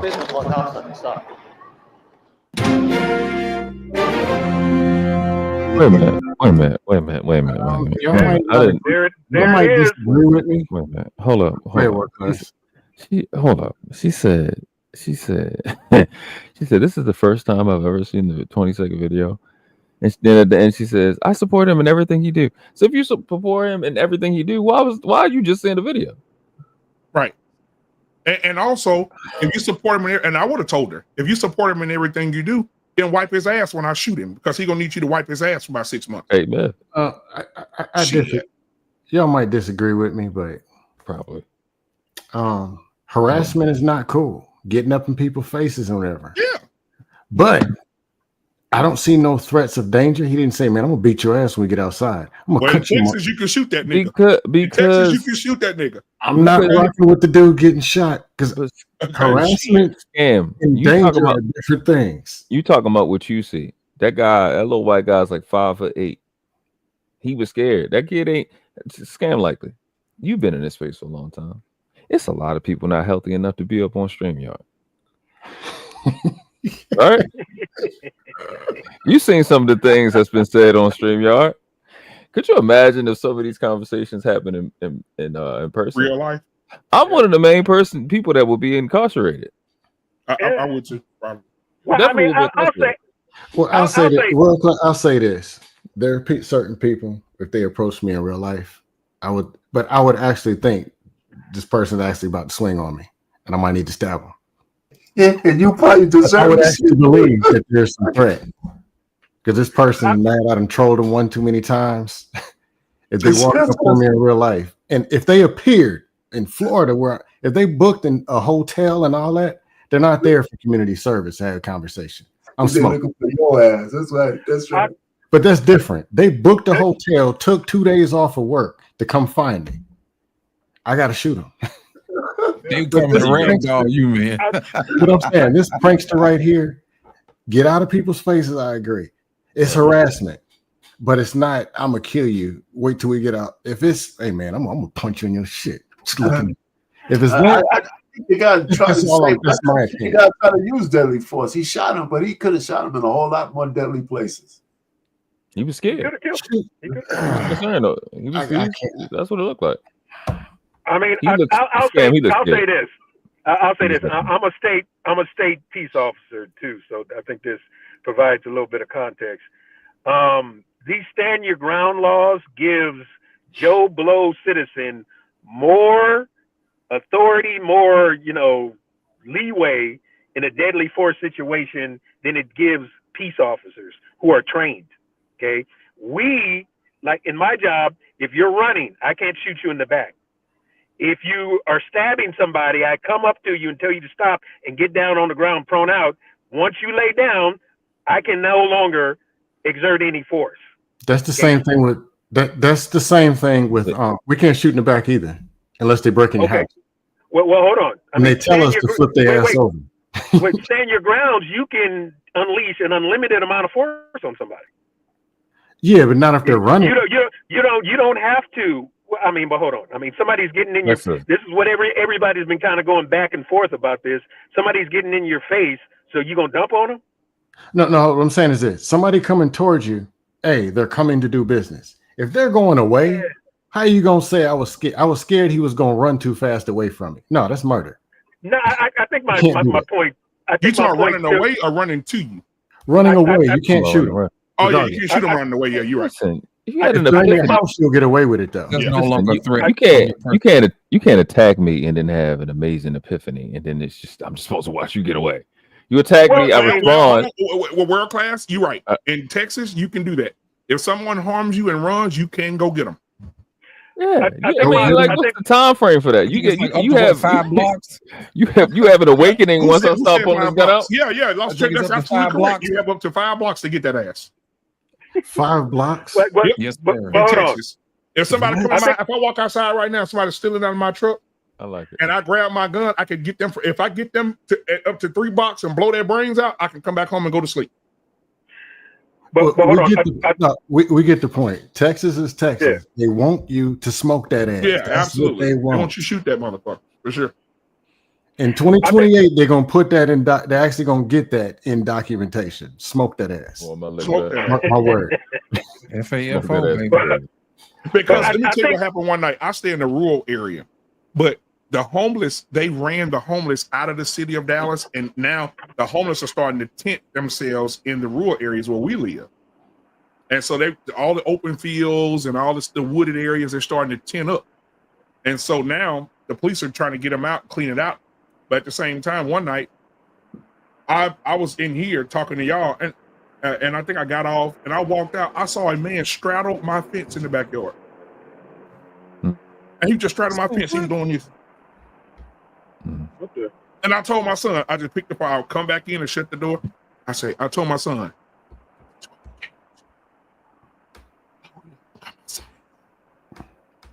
he said, I got you, Daddy. My 17-year-old come down, stared him down right there. Don't fucking move. I'll blow your ass up. And I'm right there on the side with the 9. I said, hey, sir, how are you? I said, now, if you get past me, he gonna shoot your ass. I said, now, I already called the police. They're on their way to come get you because you're trespassing. I said, I should have shot your ass. Please don't shoot me. Please don't shoot me. I said, I should shoot your ass. I said, Jamar, you want to shoot him? He said, say the word, Daddy. I said, we should shoot your ass. But I'm going to let you out. The police came, and they took him out through my side gate, put him in the car. I hadn't seen him since. But, you know, I could have killed him. But I had every right to kill him. He had one leg on my property. I could have shot his. I could have blew the whole fence off with him. But I was being nice. I was being generous. I gave him grace. Hey, brother, in California trespass, you got to give him a chance to leave. You can't just shit, bullshit. Not in Texas. Texas, you cross in somebody's house. In Texas, they say shoot that ass. Especially if they're in your house, all bets is off. Oh yeah, they get in your house. It's really over with. You shoot in the back, the neck. Yeah. I remember I had a cousin tell me, "I'll come to your house and beat your ass, bitch ass nigga." In Texas. I said, "Come on." I said, "Come on up." As soon as he come up that stairs, I'm gonna roll him back down that fucking driveway. I'm gonna pump him up. Don't come here, because I'm gonna light that ass up. So it is what it is. Hey, BMU, something they did tell us in the CHL class. You can't go up to somebody in Texas and say, all right, give me your best shot. Swing. Yeah, you can't. Because if you do that, you told them, you gave them permission to swing. Yep. And they bust in your shit. Yeah. Then when you hit them back, now you get charged with assault because they didn't tell you can swing back, but you told them they could swing. So me and my wife took the tactical class that teach you the tactics on how to defend your home. If we out in the mall or somebody starts shooting, so we know what the fuck to do, right? Mm-hmm. So in the tactical class, the teacher told us, the instructor said, never brandish your weapon. He said, never take it out and be like, everybody get down, and none of that shit. He said, don't brandish it. He said, don't pull your weapon unless you're ready to use it. And he told me, he said, and my wife was sitting there, and my sister-in-law and my brother, we were all in it, we take it all together. And he told us, when someone gets in your personal space, he said, shoot them. He said, kill them. He said, I'm telling you, kill them. He said, shoot their center mass. He said, put 2 in their chest, 1 in their stomach. And he said, when they drop, call the police. And when the police get there, be doing CPR on them when they get there. He said, because you want to show empathy after you kill him. He said, whether he dead or not, show him empathy. And he said, that'll go a long way in court if they try to say it's murder. I said, God damn, he ruthless. Jesus Christ. Hey, BMU, this is what they were teaching women? Yeah, women and men. It was a mixture. Class full of us. No, my only pushback was some of the stuff. I don't mean to go off subject. Yeah. No stun guns for women. Women, if you're watching this, do not ever purchase a stun gun. Yeah, that shit crazy. They don't work half the time. And if it's a person of decent damage, a male, You're not going to get close enough to use it. He's going to take it from you. He's going to be pissed off. He's going to beat that ass worse. Yep. Don't use a taser 50-50. But you ain't need to keep your distance. The best thing to use, pepper gas. You can keep your distance. It's not considered deadly force. Oh, no, Scan. What's up, Mr. Bennett? Hey, you know what, Mr. Bennett, if you're not busy, come up here. I want to see what Mr. Bennett laws are in New Jersey about carrying weapons in New Jersey. The other thing, don't try to pull your pistol if the person is already in your personal space, because you are not going to get it up and be able to use it. No. And pepper spray not working anymore. You spray that shit, motherfuckers laughing now. If they high on PCP fentanyl, yeah, but that shit don't work. What kind of people y'all got in Texas? Hey, I'm telling you, these motherfuckers, you spray a motherfucker. It's YouTube videos of white boys in Texas who spray themselves in the face with pepper spray all the time to become immune. Oh, you can't do. Oh, once you're immune to it, if they've been sprayed with it before, or they police or whatever, and it's not effective. Exactly. But the average person is going to stun them long enough that you can get away. Yeah. And you can use it with distance and use it on multiple people. Unless they're high on something. Yeah, if they're on PCP, you're dying. Yeah. You can't even shoot. You got to shoot them multiple times. Them motherfuckers on PCP, they Marvel characters. Yeah, they'll pull the bullets out. Yeah, boy. Yeah, you ain't getting doing nothing with them. You shoot one of them niggas, they start laughing. Because listen, do y'all remember? I know World Class. This was in Baltimore, I think. You crazy motherfucker in Baltimore. Oof. The police had him. He had a hood over his head, and the police said stop, and he took our running, and they shot his ass multiple times with tasers, and they hit. And it was hitting that bitch, and he said, and come up out that motherfucker and kept running. That nigga, Crazy. That was out the county. He was a motherfucking ninja. Oh, you remember World Class? You remember that shit? Yeah. That's a little old, but I remember that shit. They shot that motherfucker 40 times with them tasers. He ripped them all out like he was a superhero. He said, and kept on running. They couldn't do shit with him. Some people, they have to shit with him. You see the that motherfucker. You see the nigga, the old dude, he got shot with the taser, and he said he told to somebody, he said, "I'm gonna kick your ass" or some shit like that. He got shot with the taser. Oh yeah, the bald hair dude.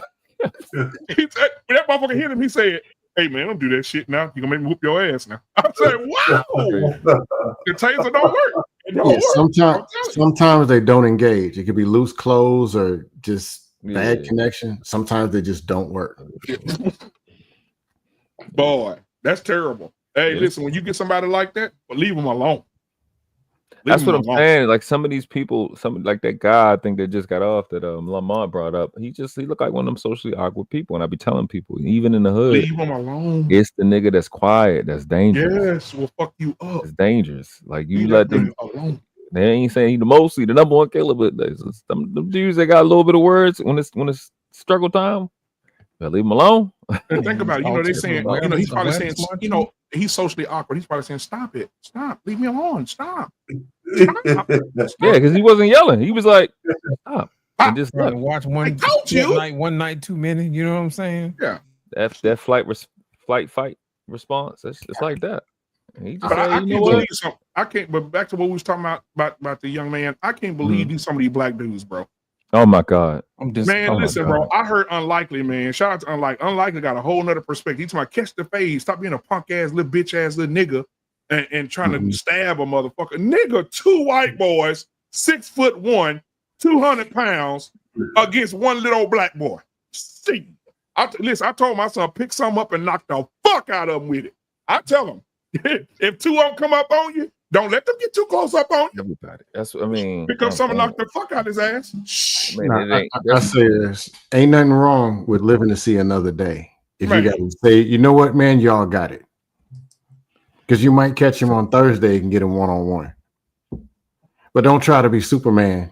If one dude's on PCP, the other one ate 2 children yesterday for breakfast. Try to be a tough guy. It don't. First of all, this is what you got to think about. And I had Tommy B had to get me to start understanding these young boys in their world. They live in a different world than we live in. They do. They live in a different world than we live in terms of, especially the ones that get bullied and can't get bullied. Because when we leave out the house, when we leave out of school, we may got our cousins, our homeboys. Their bullying is nonstop. He walk away from that, even if they're in a different school, he could go viral. Well, at least within that little community. it's no getting away from it now. Our time is different. I can't disagree with that. Okay. I actually can't. Because it be some little stuff that when you pull out them cell phones, they live that shit for the rest of it. 50,000 views. Could you imagine, bro? But let me tell you something though. Let me go in my pocket real quick. This is what I carry with me every day. I'm at work, at church. I have my gun on me at work. I mean, I can't have it at work because I can't have it at work. But I have it every day in my pocket right here. And I walk in downtown Dallas, and I see them motherfuckers doing karate to themselves and doing push-ups with one arm and shit, and they hiding the motherfucker. I'm playing with nobody, and I carry this in my pocket every day. I'm ready. I will fuck you, nigga. I will rip your motherfucker. They got a spring. They got a spring. Who? That night they got a spring to it. Yes, I got a spring. Yeah, it's less than 3 inches. So okay, those are legal in Florida. I couldn't believe it. Yeah, a gun show, huh? Where do you think I got this one from? Yeah, I think my nine. I think the spring is legal in Maryland too. Yeah, I moved to Florida and I was at a gun show and I see the one with the spring and the button. Yeah, I'm like, ain't no way this legal. It's legal. This for sale? I had to actually go ask the county sheriff that was working. Is this really legal? It's like, yeah. California just made nunchucks and what's the other one that you put on your fist? Brass knuckles. Brass knuckles legal. Oh, good. What you talking about? D? There you go, right there. Why you have that on standby? Like, what's wrong? It's like the sanitation department cleaning folks up. You know what I'm saying? Yeah, I got this. You're gonna get into it when you go screen when you arguing on you or StreamYard or something. Hold on. If he gets 10 to 15 years, I believe it's fair. Karmelo will still be alive and proven guilty by the prosecutor. But if his defense gets him off, it's called due process on either verdict. I'm game for it. No, I'm Arkansas. I disagree. He shouldn't get any time for defending himself. Listen, these white motherfuckers, okay? You should stop thinking they're entitled motherfuckers. It probably walked over to this boy and say, "Hey, get your ass on this goddamn tent before we choke you out." And that black boy, go ahead and touch me if you want to. No, I'm not. Okay, I will say this. Are there racial disparities and stuff in the courtroom? Yes. And the Collin County and whatever he was. But I'm not going to say that every time a black person and a white person get into it, it had something to do with what happened in 1826. Well, hold on. There are black people and white people who get into it. But did you see the daddy of the boy that got killed go into the press conference with that man, mom and daddy today? Did y'all see it? No. Yeah, I heard about that. Yeah, he busted that bitch like he's gonna get it in. And guess what the old boy said from the national network shit, whatever. He was like, "Nah, we don't play that shit." He said, "You think you finna come in here and what you finna do?" He said, "We got secured on your ass." And he said, "Escort his ass out of here because he's not coming here with no bullshit today." They shouldn't have them people in the same location. If it's gonna be like that, he walked in the press conference while that one was up there crying over her baby. He walked in. Keep them people separated. If it's going, it's not a good idea. It's bad business. Privilege is taking L's these days. Man. Exactly. You know what I'm saying? Nope. And then he talking about, why did they kick me out? I wanted to stand with them at the podium and show togetherness. Man, get the fuck out of here. You know, come on now. You couldn't send an email or nothing or reach out. Wasn't this the father that said he forgave the people or whatever? Yeah. Yes, he might have been. It could be that, but it's still not the time. I want to bring up the fact he said he was able to forgive and said it publicly. Yeah, I wonder if they're gonna bring up the daddy's arrest record for going to jail for sexual assault. Yeah, I heard somebody was. Hey, BMU, just being honest. The dude the dad assaulting and all that, or the dude's credit score from 5 years ago. What they got to do with this kid stabbing the other kid? No, the thing about it, that too, right? BMU. The thing about it, if it was reversed, if Karmelo dad would have had that, we'd have known about it immediately. But my thing is, was Karmelo was Karmelo present at the situation? Was he present at that? No, he was not. No. Okay. And so, that made it crazy. Y'all remember the Casey Anthony case where she killed her baby? Where they say she killed her, but she got off. But remember that same situation? She was in court. The dad didn't have nothing to do with the disappearance of the baby, but they fucked his character up. They went in his past and say this who raised her. So this is why she's probably killed the baby because she was raised under this abusive ass dad. It's not cool. Man, all that extra that they bringing into all this stuff, it's just not cool. It's not. No, here's the thing. Like I said earlier, in Tampa, where there was a white dude that shot in a car because he got in an argument with four black dudes at a gas station about loud music. Yep, I remember that. And he ended up shooting. It's murder. Let's just be real. Did he get off? No, he got 80 years. They got him. 80. 80. Yeah, 4 second-degree counts of attempted murder. He got not guilty of the murder because of a mistrial. Okay. But they still gave him 80 years for 4 attempted murder cases. But the attorney, one of the guys in the car was a convicted felon. How many victims was it? What that got to do with anything? It was who? How many? 4. I think It was 4 in the car. He shot in there and killed one. Okay. And I think the car was pulling off. This was way before I moved to Florida. But I'm just saying, I'm fair across the board. If they bringing up that the dude was a felon, cool. Felons need to get gas too. Like, come on. Like all the extra. His credit score from 5 years ago. Trayvon Martin's daddy was arrested in his 20s. That got nothing to do with nothing. They did that shit. That boy walking down the street. Yep. That happened. My biggest issue with Trayvon Martin is this. Even if stand your ground, the man was walking home and it's a dude following him and his 2 little kids at home. I don't care what the law says. I'm bending it. Because, I don't want no perv or I don't know who you are following to the house and his little kids. Take them out. That's just what you do. Yep. Because I'm going to warn you one time. I'm going to warn you one time. Hey, sir, you following me? I'm feeling uncomfortable. Can you please go another way?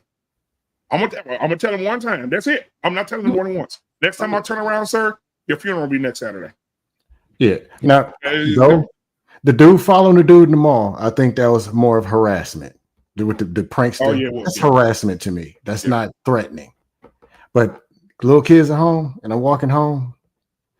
No, that's not cool. No. Hey, that's figure it out. Cam, I want to add something to the Texas thing you were talking about. You see, Texas passed a law on when it was last Wednesday. They're about to turn the Texas highways into an autobahn. No speed limit. Oh, really? Yeah, I saw that. I assume you're talking outside the counties, though, like no man. You're not talking areas. You're not talking I-20 or 30 in the city. You're talking way out there, Texas. No. We're talking 20, 45, 635. 75. No, they're adding it down that thing in the city some kind of way. They're adding. That's what I said. My wife said it's gonna be a fucking. It's gonna be dead bodies. Oh my we god! Should have. I listen. We should have. Not a good idea. We should have been had that here. But you know what though? They have tested in other places like Germany has autobahn. They have 1% of car accidents in 12 months. 1%. No, but Dallas are almost nothing. The traffic is too bad and the DUIs are too bad in the city. Now, if you're talking way West Texas, Abilene, cool. But 635, 59, 69, 45. 45. Bro, could you imagine hitting an armadillo at 120 miles an hour? Listen, bro, I'm telling you right now. People doing it right now on 635. If your ass is doing the speed limit, you can get cussed out. Somebody gonna pull a gun on you, shoot at you. Yeah.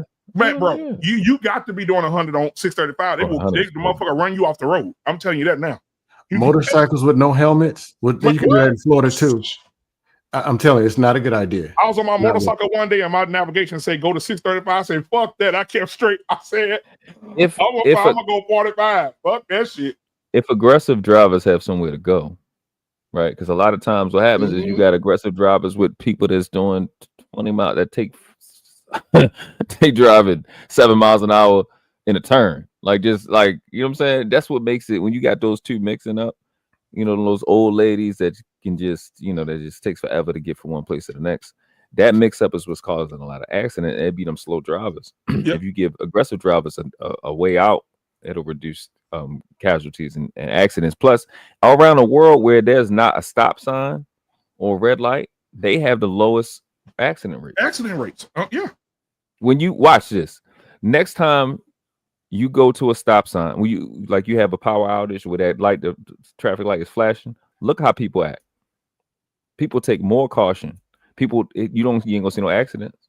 That shit can be out for the whole day. You ain't gonna get no accident right there. No matter where it's at. People take more care into the intersection when it ain't no light there.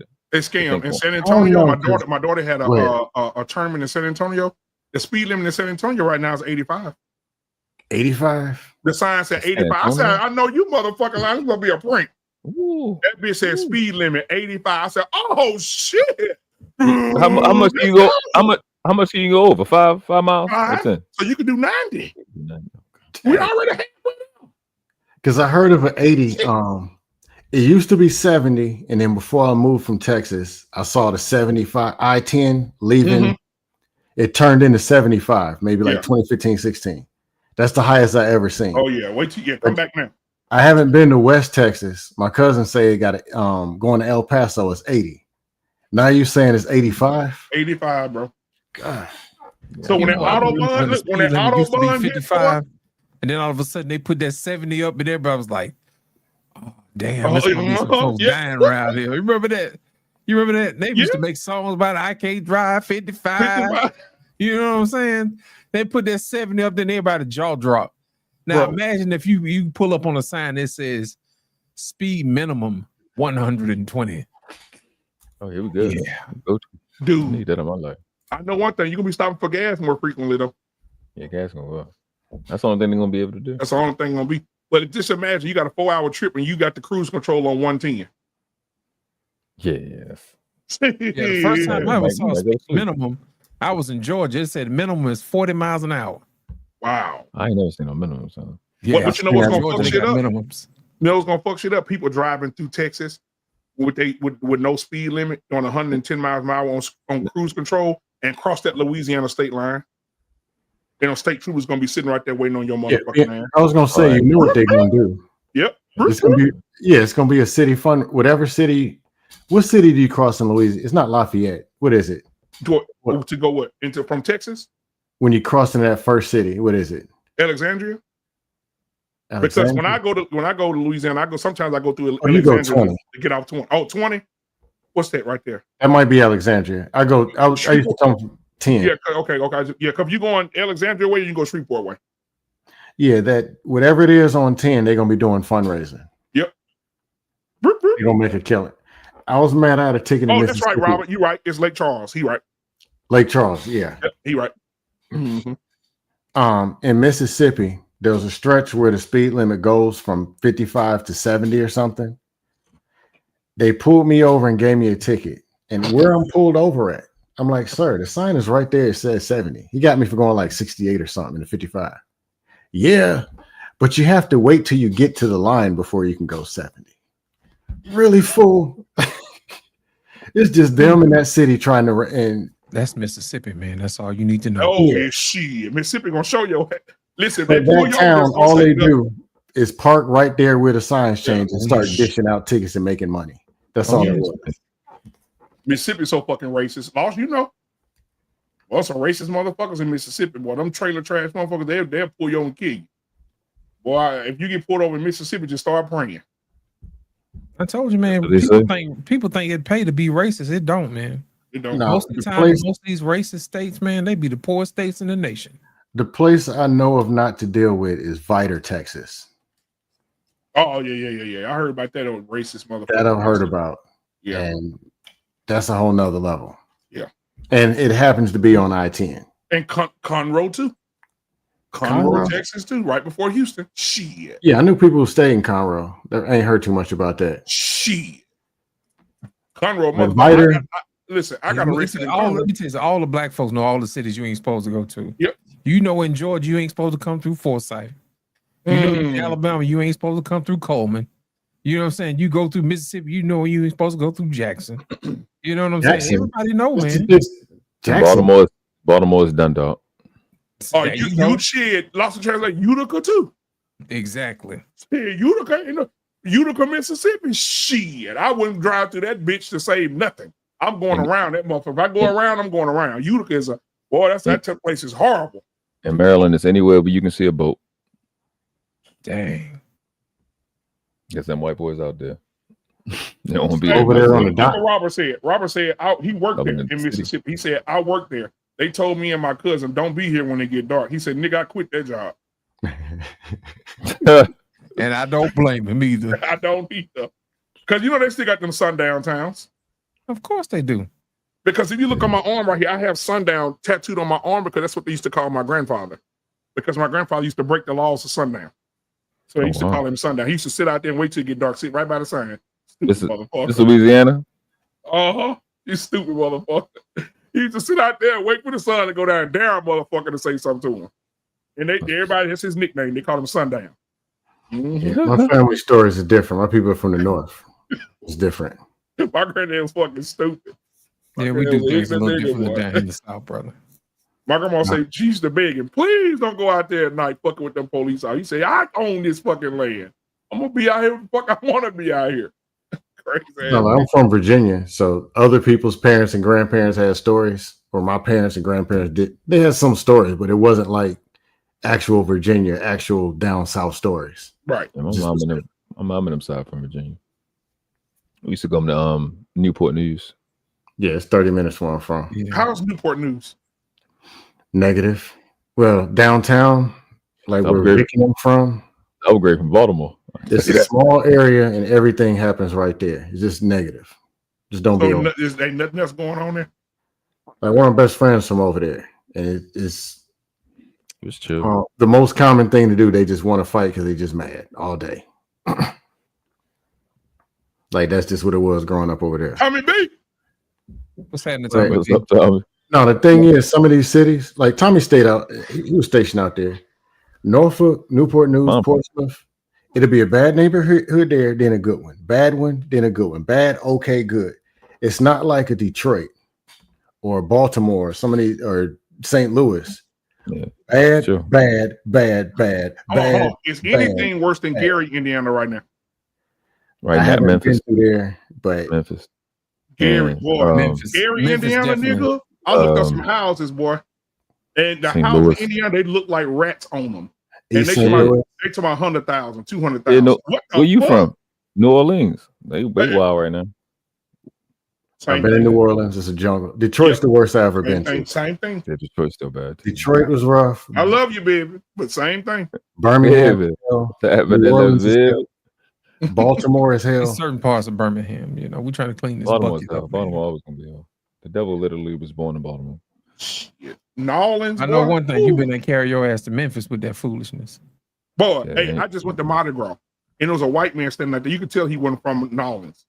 And so I'm sitting there with my family, all my family there, and I'm just sitting watching these crazy motherfuckers. So the white dude was had his baby with his wife.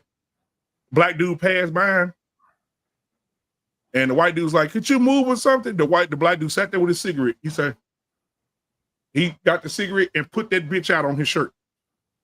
Oh wow. I said, "Oh," and the white dude gonna try to chase him down.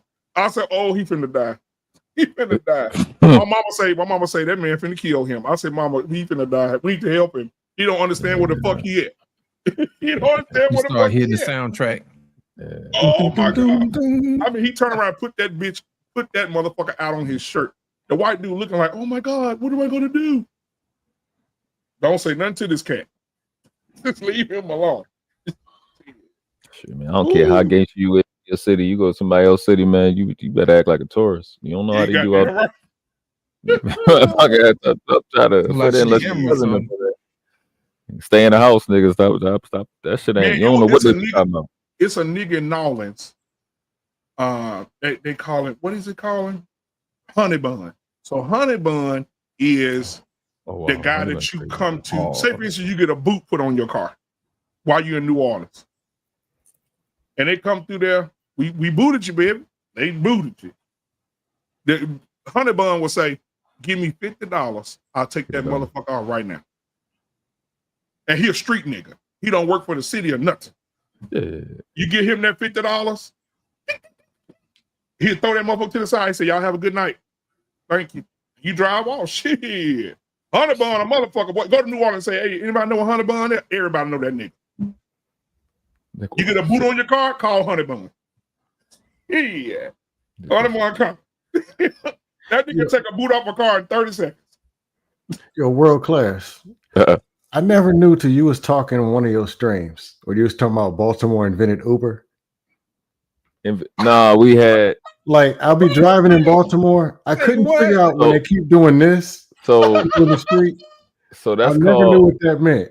It's called hacking.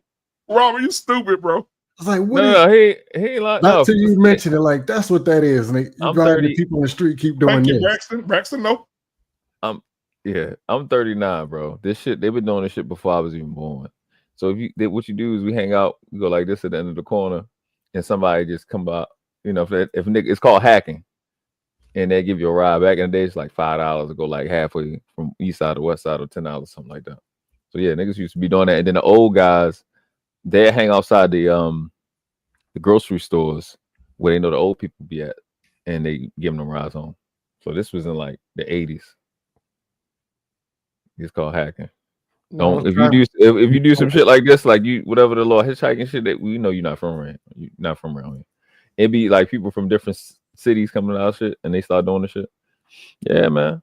Yeah, we've been doing that shit. Every stoplight is somebody just looking at me and doing like, dude, what the hell is that? I know you trying to get a ride for a couple of hours, bro. And look at this right here. He said Baton Rouge ain't no better. Yeah, he right. That's where Boosie's from. Boosie from Baton Rouge. Yep. Boosie and Webby from Baton Rouge. And think about it. In Baton Rouge, they over there, they trying to protect LSU Stadium. If you go to an LSU game, all that shit you be seeing on ESPN, they showing you the good part of the fucking stadium. Around that motherfucker is niggas selling dope, bitches selling pussy. It's nigga. LSU? What? Yeah. Go to an LSU game. You're gonna get offered beer, pussy, drugs, pills, everything you can imagine around that fucking stadium. Yeah, I had an ex that went undergrad and master's at LSU. She's from Baton Rouge. So you understand? It was a jungle.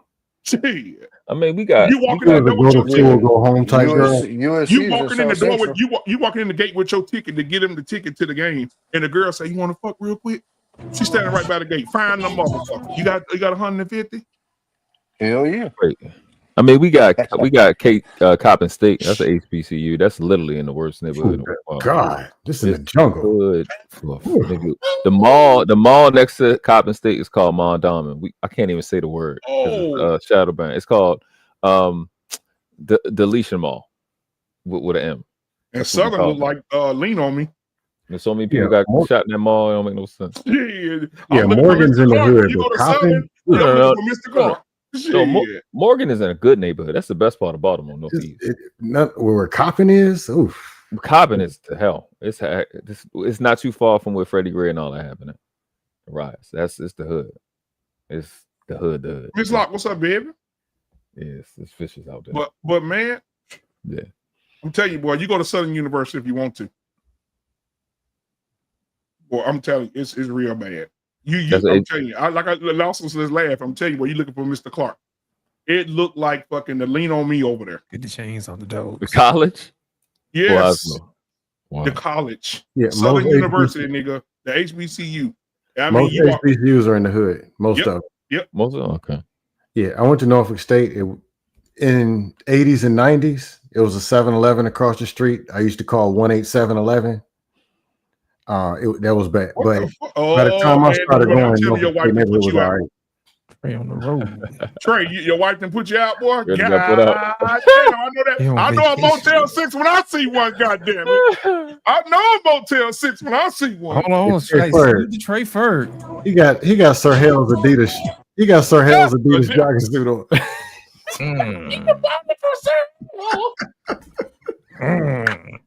You got that from Sir Hale.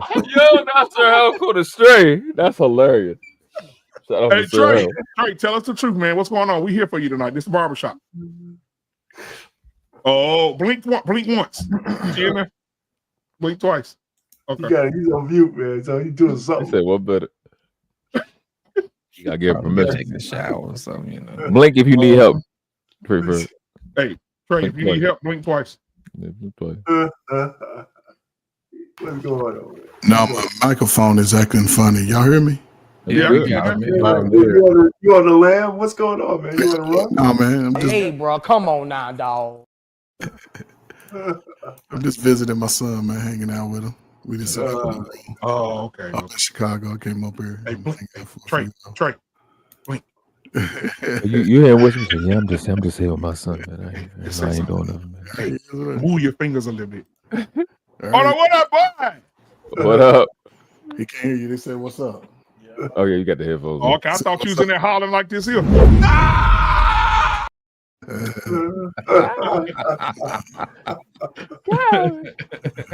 It's good to see you, man. Chilling with your son, bruh. Okay. All right.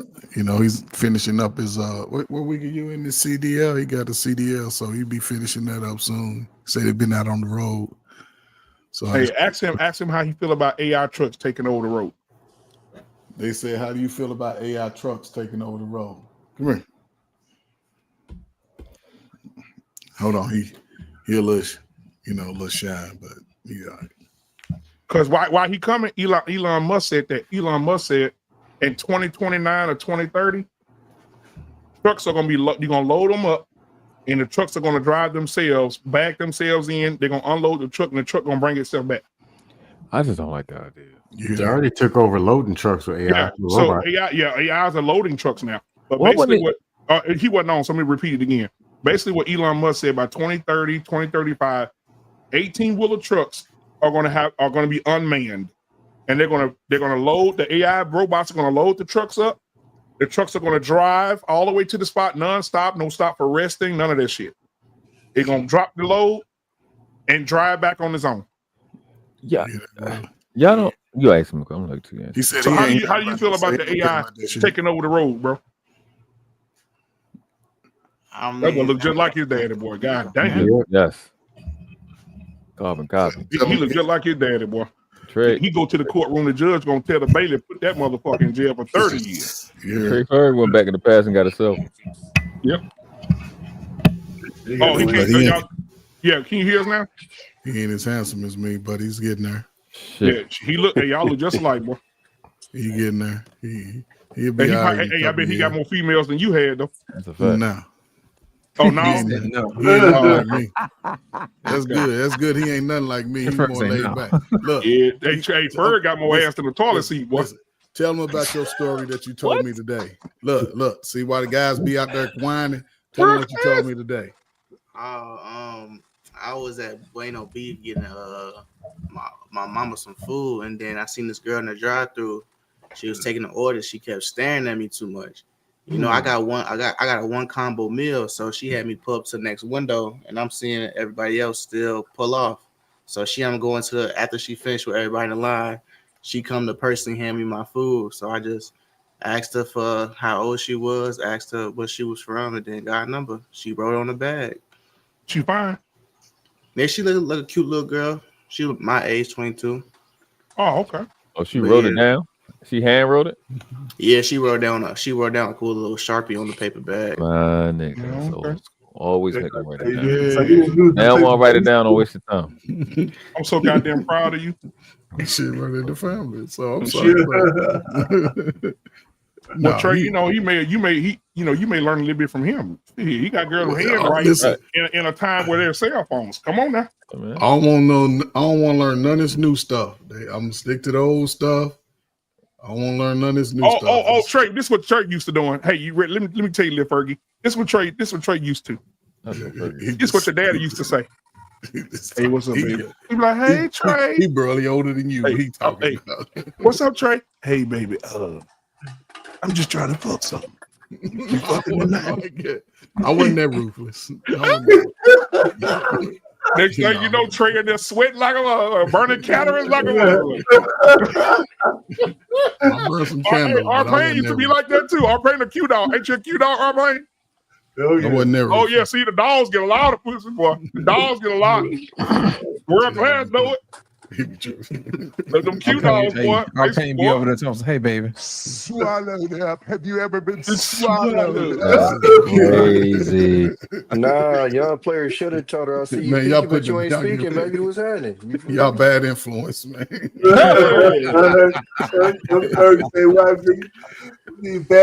Hey, they got Tommy on billboards in California. Goddamn. Hey, baby, don't peek and don't speak. Come on, hey, come on now. Come on now. They got billboards for Tommy boy in California. Goddamn it! Hey man, I don't know what you talking about, black man. Shit. He If said, I ain't "Hey," get he caught, said, I ain't "Bitch." do it. The sign say, "Bitch, don't look at me and bark. Come get some of this Yellowstone National Park." Okay. Okay. All right. Yellowstone National Park is crazy. That shit is insane. Man. Hey, what you telling world We're class? gonna call. Oh wow. World class, because I know you eating a lot of ass and pussy over there. The Baltimore niggas like to eat ass now.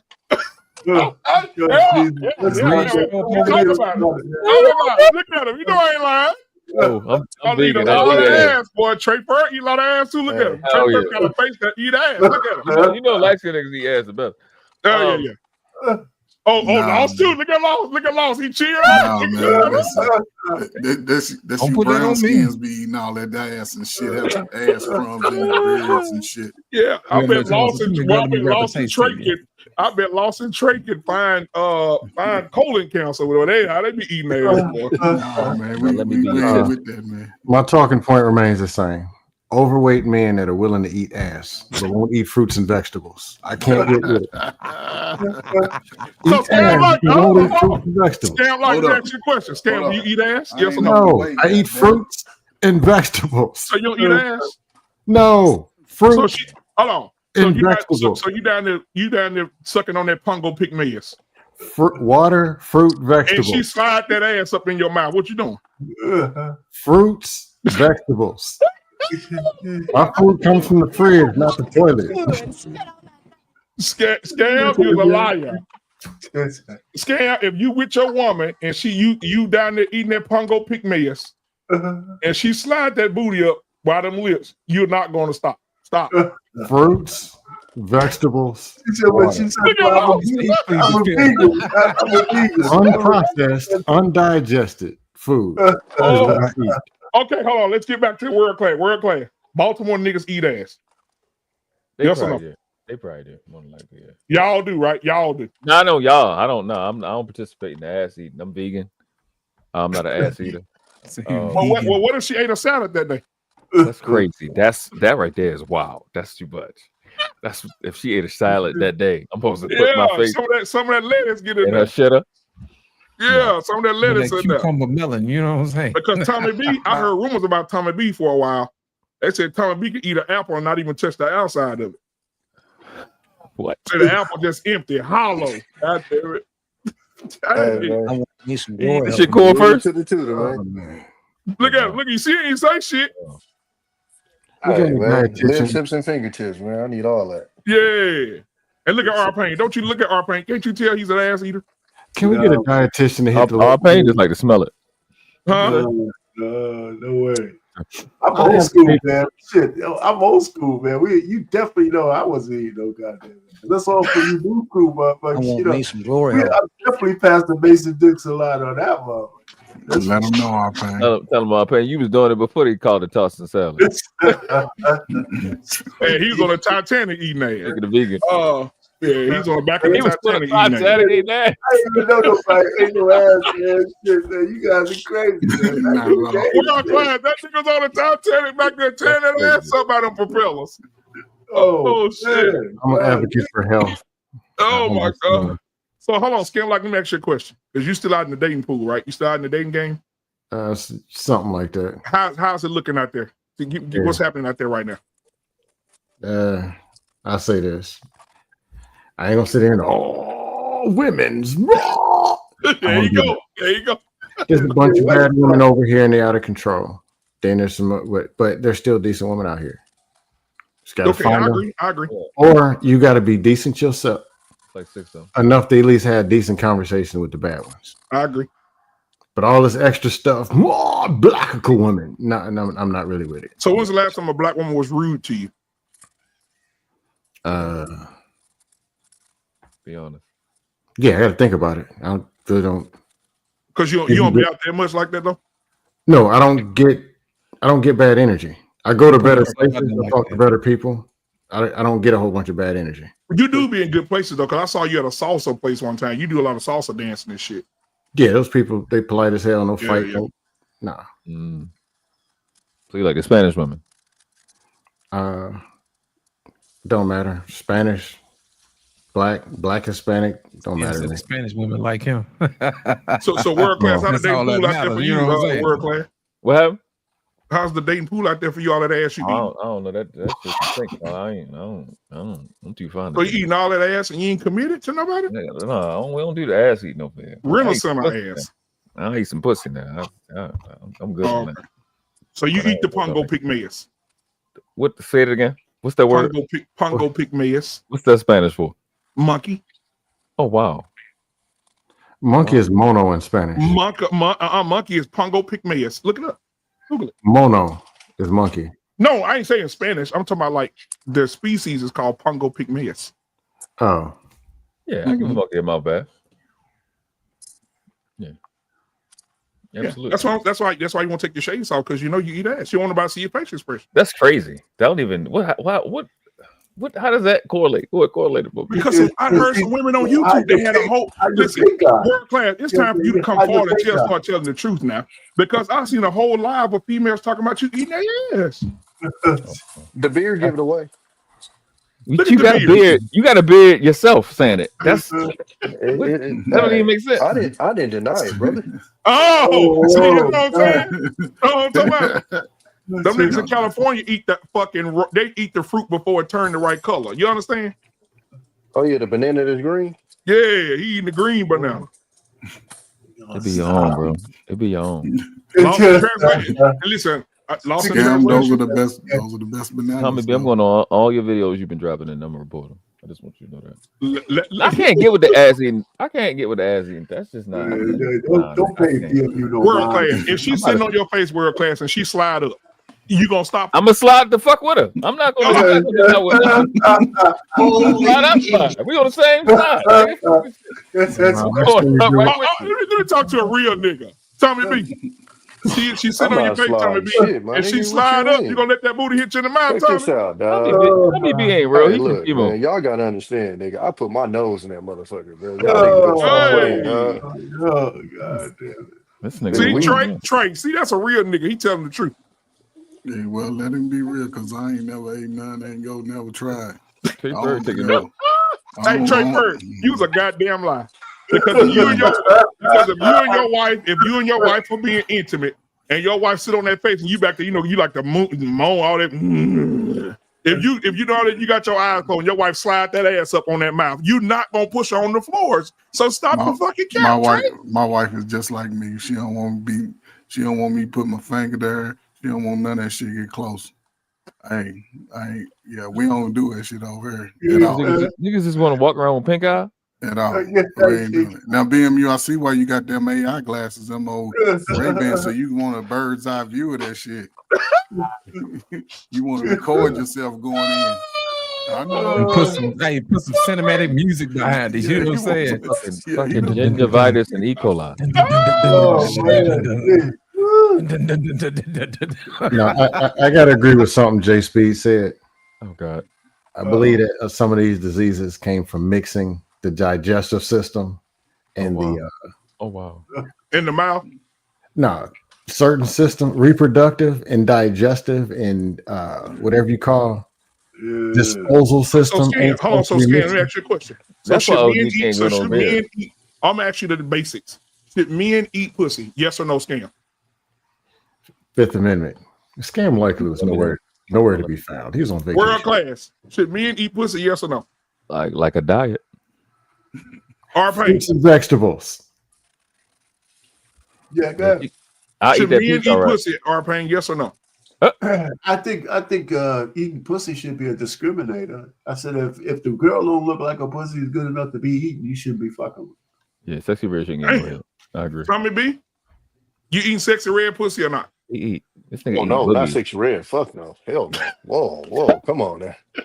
Come on now. Sexy brown. when you come out with a lip gloss called gonorrhea, you told me enough, bitch. Yeah, boy, your beard be gone fucking with that motherfucker. Trey Bird, should a man eat pussy or not? Man, I'll share R-Pain sentiments on that. Fifth Amendment. I don't Lost in translation. Don't chase booty. You know, Fruits a and man vegetables. should not eat pussy.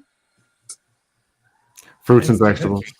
Why not? I didn't say that. I'm just saying. I don't chase booty. Oh, okay. So you'll eat the coop, but you won't eat the boot. I'm not gonna do all that. Understood. Yeah, you eat the coop, but not the boot. Okay. Yeah, there's Okay, something man, real you gotta called answer the that cooter same window. question, BMU. Yeah. What? If you You gotta answer the same. He doing it all. BMU Oh, doing it absolutely. all. What?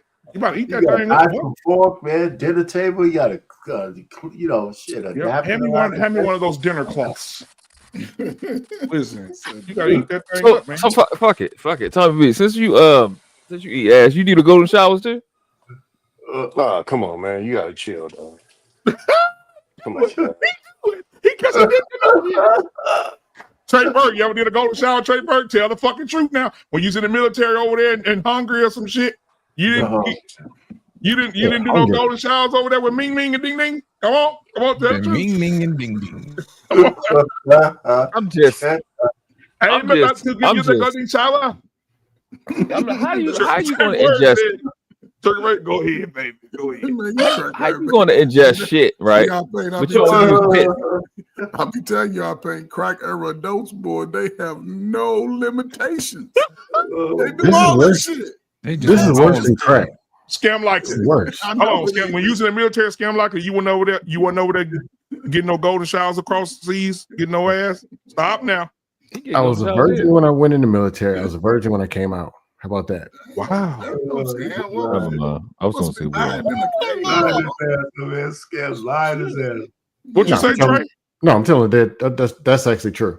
If he was, you must have been moving a lot different, man. You must have been You hiding was out, a man. sad. Nah, we just gonna say you was a hiding sad out, nigga. man. We would have told you the fuck up, Stan. You got your fucking Pause, bro. Tommy. That shit is insane. That was nasty work. You'd have tore your ass up as wow. This nigga said he went in as a virgin, came nigga. What? Yeah, I was only 20 when I got out, but I don't yeah. give a fuck. And all the records. Tommy, you was hitting that foreign pussy? Hell, nigga had them throwing the hood up. Not even lying, nigga. Not even lying. Road to Spain, nigga. They know about us.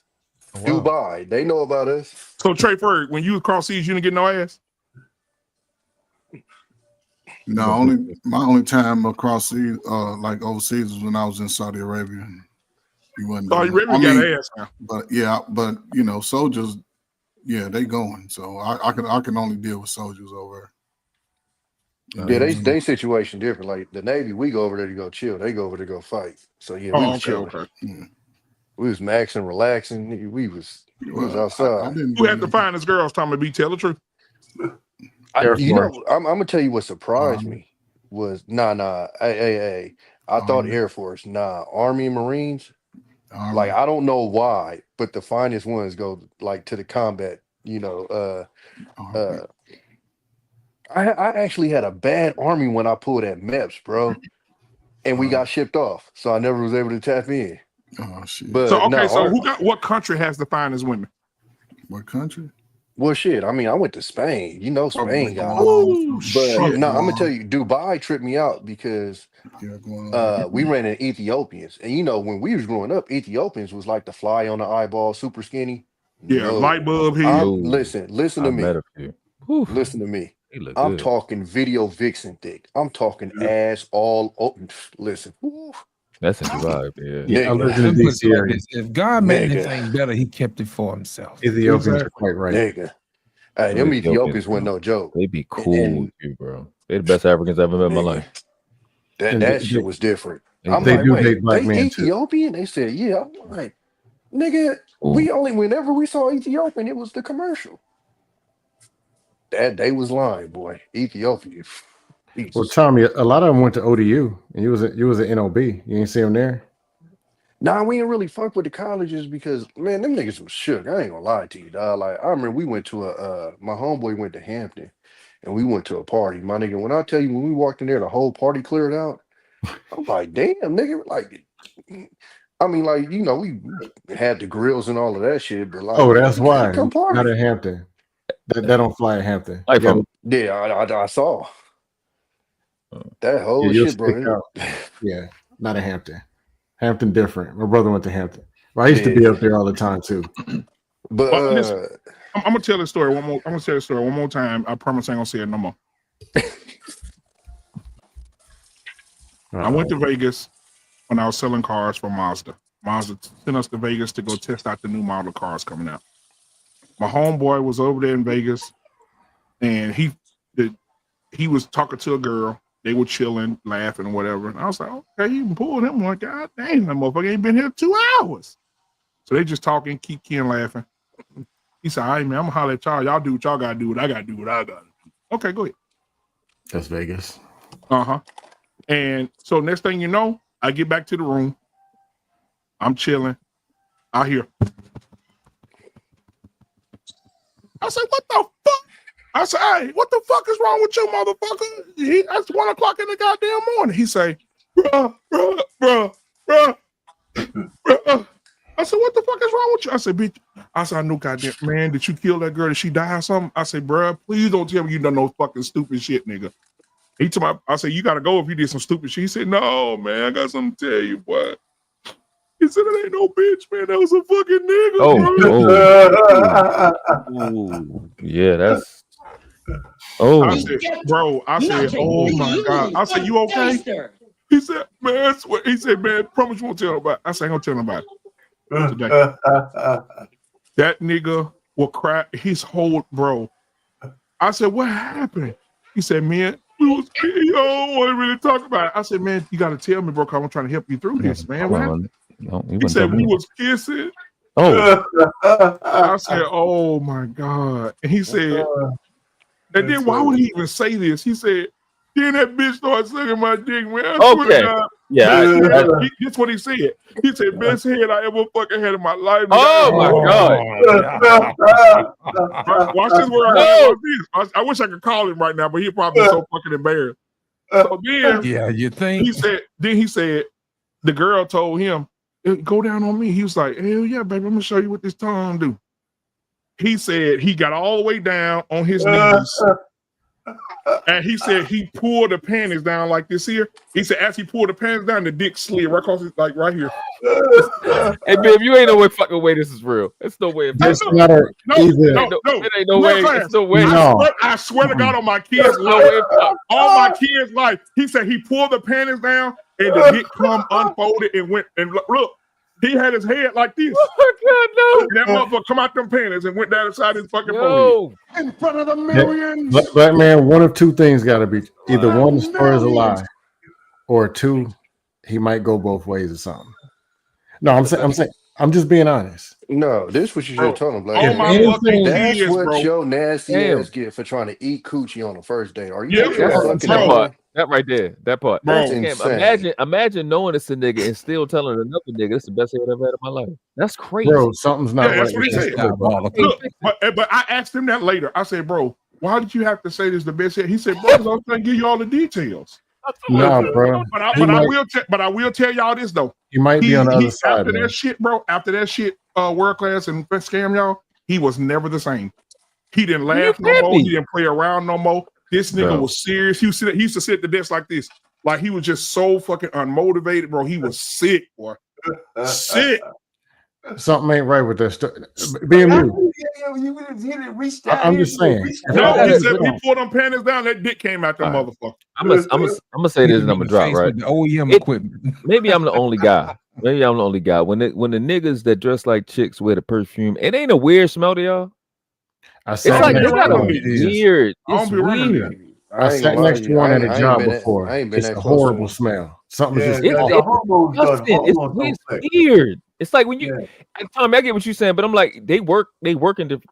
Like I eat at a Whole Foods spot, like an organic market. It's a local. It's called Mall. Yeah, that's crazy. Yeah, the Whole Foods spot was wild. Man, God. But so they be cash registers, and you can smell that. It's a weird ass fucking smell, bro. It's like it's weird. I don't know how to explain that. Go together.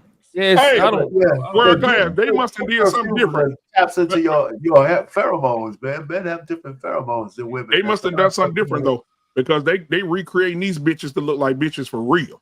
Yeah, but they can't fix that smell though. That's fucking awkward as fuck. Yeah, they smell like skunk sweat for sure.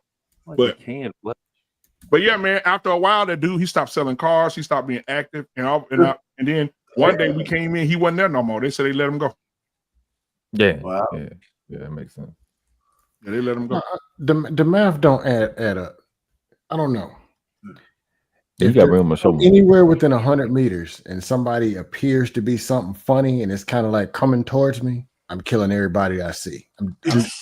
I'm telling you, something's gonna click in my brain, and it's Make all sure it's out in war. Texas, nigga, so you can stand your ground. No, I can't. I couldn't be just like, oh man, I'm sorry. You have to. Something's gonna click in my brain. It's gonna be straight up warfare. I'm gonna black out. And I couldn't see somebody telling that story. Something up with that dude. He might have been on the other side anyway. I'm just saying. Did you hear the beginning of the story? He was eating coochie that he ain't even familiar with. That was a red flag for me. Tommy B, it wasn't coochie. No, I'm saying, but no. What is called loss? What is called loss? What they call on the street loss? Bussy. Listen, this is fucking retarded. I'm so glad Uncle Jeff right here. Uncle Jeff will lose his fucking mind. We matter of fact, we had a white boy in the military the other day in the strip club. Ooh. Like, what are you doing, my guy? Face all in that motherfucker. You got it, G. Ooh. I'm just saying, like, man, what does a man do though? Like, I would have never told nobody, but I would have choked that motherfucker to the end of his life. I wouldn't told nobody. I would have blacked out. It'd have been straight up warfare. Yeah, the closest I got to some shit like that was I was in a car with my boy in Houston, and I guess it's a certain part of Houston where they be at. Montrose. And, I'm not sure what part, but I was like, damn, look at her. He was like, no, nigga, in this part of town, you don't. I was like, okay. I mean, bro, and if we be honest with each other, bro, Trey, all jokes aside, bro, I'm telling you, man, these doctors have mastered turning these niggas into bitches. But yeah, we got a dude in my motorcycle club that's about to go to Thailand. We was like, nigga, But be didn't careful. y'all have some party to tell y'all? Listen, man, my auntie told me this, man. You always, anytime you meet a woman, the news she knew, and you in that position to where you could possibly, you always do the old school scratch Check and that sniff. They said the Oh yeah, Scratch and yeah. sniff. No. Hold on, man. First You of all, listen. if I've There just ain't no met you, scratching and sniffing. Man, That's what I'm grabbing- saying man, is, you go to what jail I'm for that saying now. going down is, anyway. That's grabbing whole. You talking about different organs. That's what that but Trump what I'm act. saying is, if somebody's supposed to be a woman, man, you always gotta go. You always check. There's nothing more Now, distinguished. Trey Fur, hold on, Trey Fur, but When my something's- daughter's in nursing school right now. My When daughter's in something's nursing school sticking right out now. is bigger than yours, something kind of wrong. Hey, Trey, my daughter's saying they reconstructing cutting these dicks off and reconstructing pussies, and they look real. They can't get no clitoris. So yes, they can. Hey, Trey, lost in translation. Remember that night, Tommy B? I think you was with us that night too. I When we don't watched wanna that know. fucking video how they did that surgery. Shit. I don't know, and I ain't watching Man, that. look, they cut that dick off and made a clit, lips, nerve endings. You can piss Pushed and it get back fucked. in like it was a pudding cup. Yep, had that motherfucker looking like a pudding cup. Oh. Hey, Them surgery, shit. What's the next panel question? I swear. The thing is, they go back to that thing we was talking about, lost in translation, when that woman called a radio station and said her and her husband want to have kids. Remember that shit? Her and her husband want to have kids. She couldn't have none. And she said, well, I forgot to tell him that I was born a man. And he just kept on trying to have kids. He trying to have kids, going to the doctor, getting his sperm checked and everything. And ain't nothing wrong with him. She was born a fucking man. Got the zip cut off, had the complete surgery, got the breast and everything. That's That's a paternity fraud.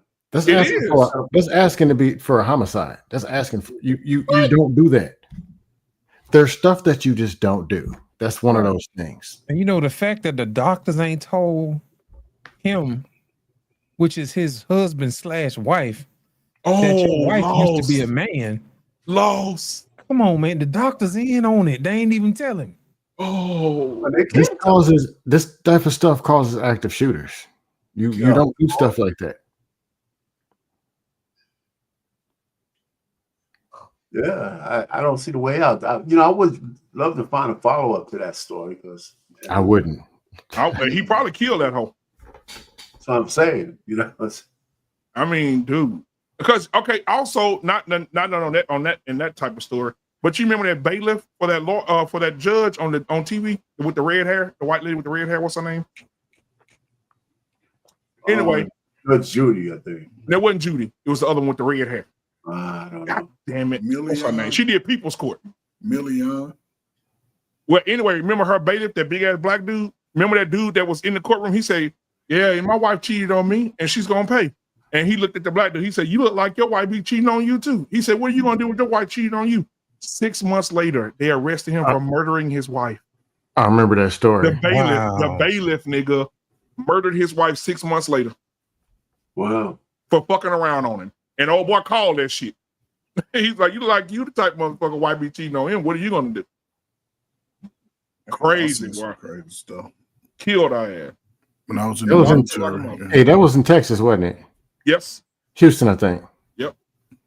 What y'all doing down there in Texas, man? Man, Texas, some other shit, boy. So no, they drinking that Rio Grande River water. That's what the problem. I was on. Florida just as wild. Yeah, I was on a Preston show, right? We had a question about, what should a man do when his woman fucks him over and it's time for him to leave. And my theory is that the first thing a man needs to do is get in the cut as soon as he can with another chick. Not a relationship, just get some ass to ease the tension, right? And she said, that's crazy, therapy. I said, well, for some men, getting some pussy is therapy. I said, you can't have men walking around pining over fucking chicks because they get dangerous. men who are, if a guy is all fucking out of his mind over a chick, that's when it becomes dangerous. Yeah. I think that, if everybody who takes some shit out on a chick is because she left him for whatever reason and he can't get over it. I said, well, the first thing you need to do is get into some nice, soft, pillowy piece of ass. And then, you have to fall in love with her, but just go ahead and take the edge off. So, you're not rejected by every woman in the world, just the one. And then every day gets a little bit better. Every day gets a little bit better. And she didn't like that theory, but I said, that's the theory. I tell motherfuckers that all the time. Yeah. Get yourself some new ass. Just do it. Yeah. You don't have to fall in love, but just get over that fucking ache. Because, man, nothing more pathetic than a man pining over a chick. That's what I think. When I was that late in the midnight hour. No, I mean, it's a bad theory, baby, but that's just a theory I carried with a long time. I carried a lifetime of that shit, man. That's why I keep my woman. I don't feel like pining over her ass. She just got to stay. You trapped for a whole marriage. So death to us part, baby. You had that chick in the chamber waiting. You know what I'm saying? But it's true. I mean, like I said, I had 9 years when I wasn't, married. So 9 years. My sex life was 9 years in terms of free sex life was 9 years. Then I got engaged and all that other shit was over. But I learned a lot of lessons, man. And 9 years were action packed, man. Action packed. Like one of the second on Rambo movie. And I said, it's just off the kind of topic a little bit, but. And I felt like I was nothing compared to some of my frat brothers, man. They were lining them up and knocking them down 2 a day. I was never like that, but shit. On reflection, man, I ain't do that bad. No, I'll say this, though. You can say everything, everybody's a tough guy and the women's ain't worth nothing. When it's a great woman you rocking with and it ends and it hurts, man. Yeah. And it has a recovery period. I've been in love multiple times and something go left, or I'm damn the reason. Not no crazy stuff, but having this person and I'm at this super high, and then some reason it's over. It hurts. So how did you handle it? One time, I thought I was gonna marry her. I thought I had me a special one. The one who went to LSU. Got me this one. I'm ending up marrying this one, and it ain't work out. I tried to hurry up and go get me a good one. Truth is, all I did was carry more pain and chaos into this. And the next two women I met were actually solid, decent chicks. But I was insane. Scared them away too. Should have did like our pains is. Go on, get you another one, man. Yeah, get another one, but I was out of there.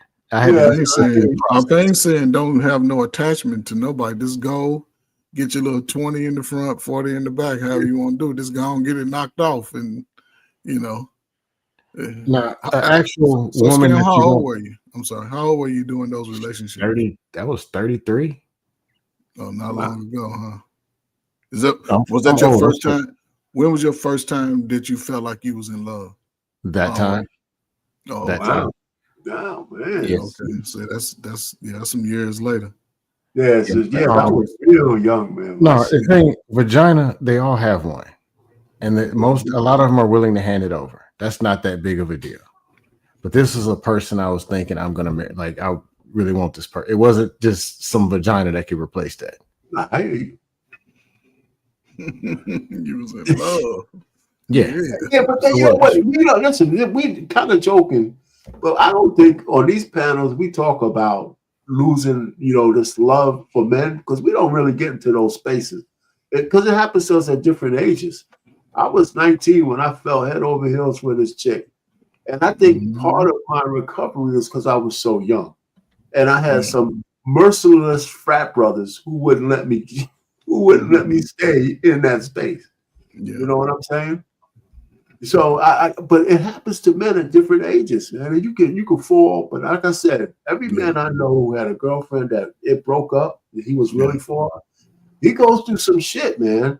And I've talked many of men off the ledge. Ledge being a figurative term, man, because they lost a girl.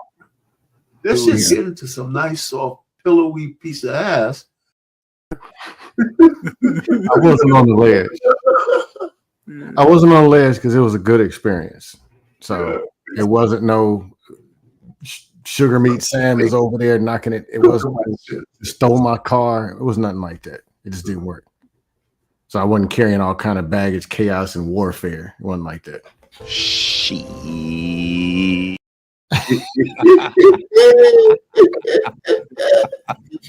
Oh, he just said he took that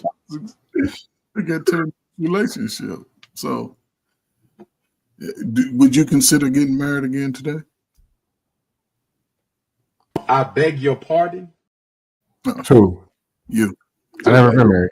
No, I said, would you consider? Well, okay. So in that case, would you consider getting married today? Yeah, I'm not red pill. Well, I'm just, every man. I wouldn't listen, man. I don't hate women's. I like women's. I've been on both sides. I like our pain. I was in that I'm in love phase as a teenager, and my mother was the one that sort of snapped me out of it real quick. I thought me and my girlfriend was doing way too much in high school. We was doing way too much. It wasn't a toxic. It wasn't like we were fighting or anything. Like, we was just doing too much. We was doing too much. I learned a lot. Some nice, soft, pillowy piece of ass. Yeah. But, my mother talked me off the ledge. And this was all before I graduated high school. You gonna be able to live that one down, player. That's it. There's nothing more comforting. Hey, I looked up at BMU and I winked at him. I was like, you already know. You was gonna get got. Yeah. You don't know how this thing work by now, our pain. Pause, Laws, what you say? Pause, you said you gotta be used to how this thing work now. Wait on. You don't know how this thing work now. Oh my God. God. What you say around here. One more time, Barbara. Get into some nice, soft, pillowy piece of ass. I mean, you always got some ass somewhere. The toughest things any man has ever done is turn down a nice piece of willing, steaming ass piece of. Do is get into some nice, soft, pillowy piece of ass.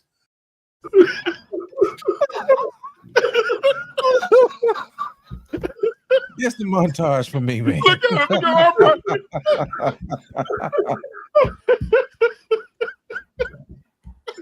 I give you an updated version.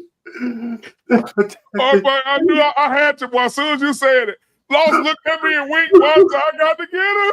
I gave him that wink and that nod. Yeah, that's it. Damn it. In my mind, I said, damn it. I gave this fucking guy another one. You already knew what was up. Yo, black man. But why you say pillowy? Is that a word? It was getting to some nice, soft, pillowy piece of ass. Yo, black man. Yeah. Yeah, I was watching some Dustosphere. Yeah, bro. I pulled it up the other day. And played it for these niggas. Some stuff, man. Bro. JT told DL Saint, next time you cut me off, I'm gonna cut your ass off. Why? What y'all be coming up with in the Dustosphere, man? Well, man, it was a big chick with a big boy, booty. You Rob said was the funniest one. Oh yeah, Roll 3 is When I funny. did Robbie, big booty. You said her booty was the mayor of Alaska. I was laughing and broke character and everything. Hey, Scam, I'm gonna tell you when you broke character the worst. I was at football practice coaching the boys. And I said, I got the kid right here. And I pointed the camera to the African kid on my team. Boy, everybody on that bitch broke character. There was a Nigerian kid on my football team, bro. And they said, how does the kid look? And I pulled the kid to the side at practice and turned the camera on. Boy, hey, I'm telling you, Scam damn near pissed on himself. Boy, that shit was hilarious, boy. Oh my God. That was some funny stuff. That was some funny stuff, boy. Because even Robbie sent me a $20 cash app and said, you did that shit. Funniest of all the Dustosphere was when Jedi Mike did Auntie J. Man, and rest her soul. Damn, she died. Man. Yeah, she died. Who else we lost? Brother Clarence. Yeah, Brother Clarence. Yep. Matter of fact, they was doing a tribute to Brother Clarence on Bolo. And I sent them that clip. And they had never seen it. And they was cracking up. JT doing Brother Clarence. Yeah, because I think I still got Brother Clarence in my stuff. Oh, let me see. Where is it? I think I still got him in here. Oh man, Memphis beat Dallas. I think it's they did. Yeah. Where is Brother Clarence? Yeah, Morant. Oh, there you go. Get out of here! Just get out of here! And F you! Just get out of here! JT had that laugh down. Man, JT had me laughing my ass off. Fellas, I'm gonna step away for a second. Oh no, we're finna go anyway. We finna go. Hey man, thank y'all for coming out tonight, man. I appreciate it, man. Thank you for holding it down our pain till I got home, brother. Scam like it. Good to see you, man. Trey Ferrick, man. Enjoy your time with your son, bro. That's the most beautiful thing you could ever do in life. Is spend time with family, man. So yeah, for sure. I appreciate you guys for coming, man. And I'll see you guys on next week, man. Y'all have a good night. Good to see you, Scam. I haven't seen you in a while, man. All right, gentlemen.